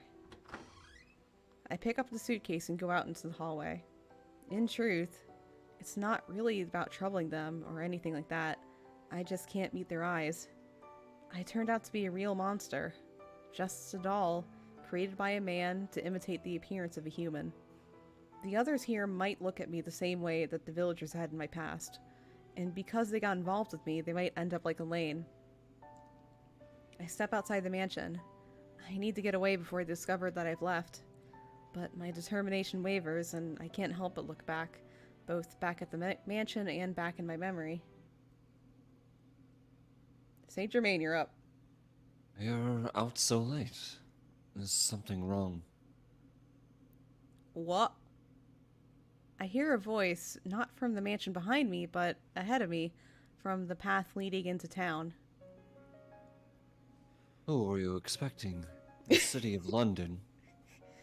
I was expecting London. I don't approve of being out so late. Oh, it's okay, London. Twilight is still searching for you. What? Finis is gone, so why would Twilight bother? I've just returned from the community gathering of nobles and learned something regarding Twilight's recent actions. It seems that even with Finis gone, they are still persistently targeting you for reasons unknown. You'll continue to be in danger, just as you were before. No, all the more reason for me to leave all of you in the mansion then. Leave? Were you planning to go? Look at my suitcase, my dude. I hesitate for a moment, but then I reconsider. Surely Saint Germain would understand. I can't continue causing trouble for the rest of you. That's why I can't stay with all of you anymore. I see. You're right. You shouldn't get them involved in further danger. Your decision to leave this place behind is correct. You still don't understand, though. What? Yes, thank you for everything, Count, for trying to understand me. Ah. I wish you well. Oh. Why the parting words? What? Because you just said that I shouldn't involve you in any more danger. I said you shouldn't involve them in any further danger. See, he's still not understanding me, my dude. I wasn't including myself in that statement. What? It's best if we act quickly. Let's leave without telling them. They'll surely try to stop us if they find out. Okay. But you need to tell the rest of the group about Twilight, and I can't possibly drag you along with me. I'll inform everyone about Twilight at a later time. This is my own decision. I'm going with you because I want to. You are special to me. He starts walking slowly down the path as if to guide me, and I follow behind. I stare at Saint Germain's back as he walks ahead in the moonlight. I think about the events in the laboratory. Saint Germain killed Finis, his cold gaze. Saint Germain called himself an agent of destiny, and guide of history. What exactly is an apostle of idea? Saint Germain, isn't there anything you need to take with you before we leave this place? Saint Germain smiles his usual smile. It won't be a problem. The hideaway we're heading to now has all the supplies we'll need. Besides, I don't intend to stay in that place for a very long time in any case. Okay.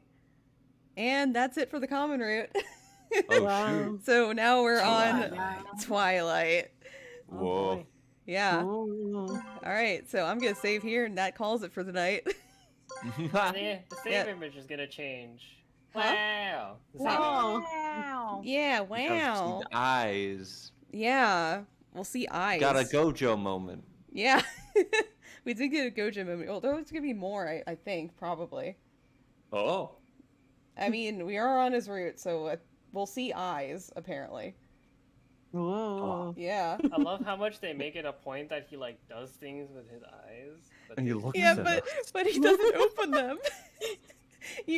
I think that's the first time we've ever seen, like, the color of his eyes. Yep. Yeah. Yeah, we've never known that. But anyway, thank you guys so much for joining us for more Code Realize. We are headed into the Saint Germain route, which is gonna be very fun, very interesting. But yeah.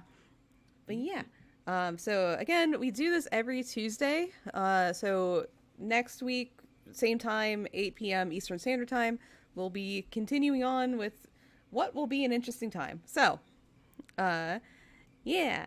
So, everyone say goodnight, I guess, and we'll be heading off. Good night. Good night. Okay. Well, Uh-oh. night. Was that an assailant? Oh no. Oh god. Oh god. Uh-oh. Guys. Oh no. Oh, wait. I need to figure out how to raid. I need to raid someone. Oh wait. We should raid the city of London. Okay. Oh. Thomas Oh will god. help. Thomas is gonna help us. Oh god. Who the fuck am I gonna raid? Hey, do you guys Follow have any? the railroad. Do you guys have any suggestions? Because my Twitch is gonna take forever. Do you want to raid the ducks this time? You should raid the Sir Topham Hatt or the island of Sodor. What the hell? We're going to the ducks. Let's just go to the ducks. That's where we're going tonight, boys. All right. So yeah. Night, everybody. See you guys next week. Bye. Yeah, good night. Don't let the Thomas find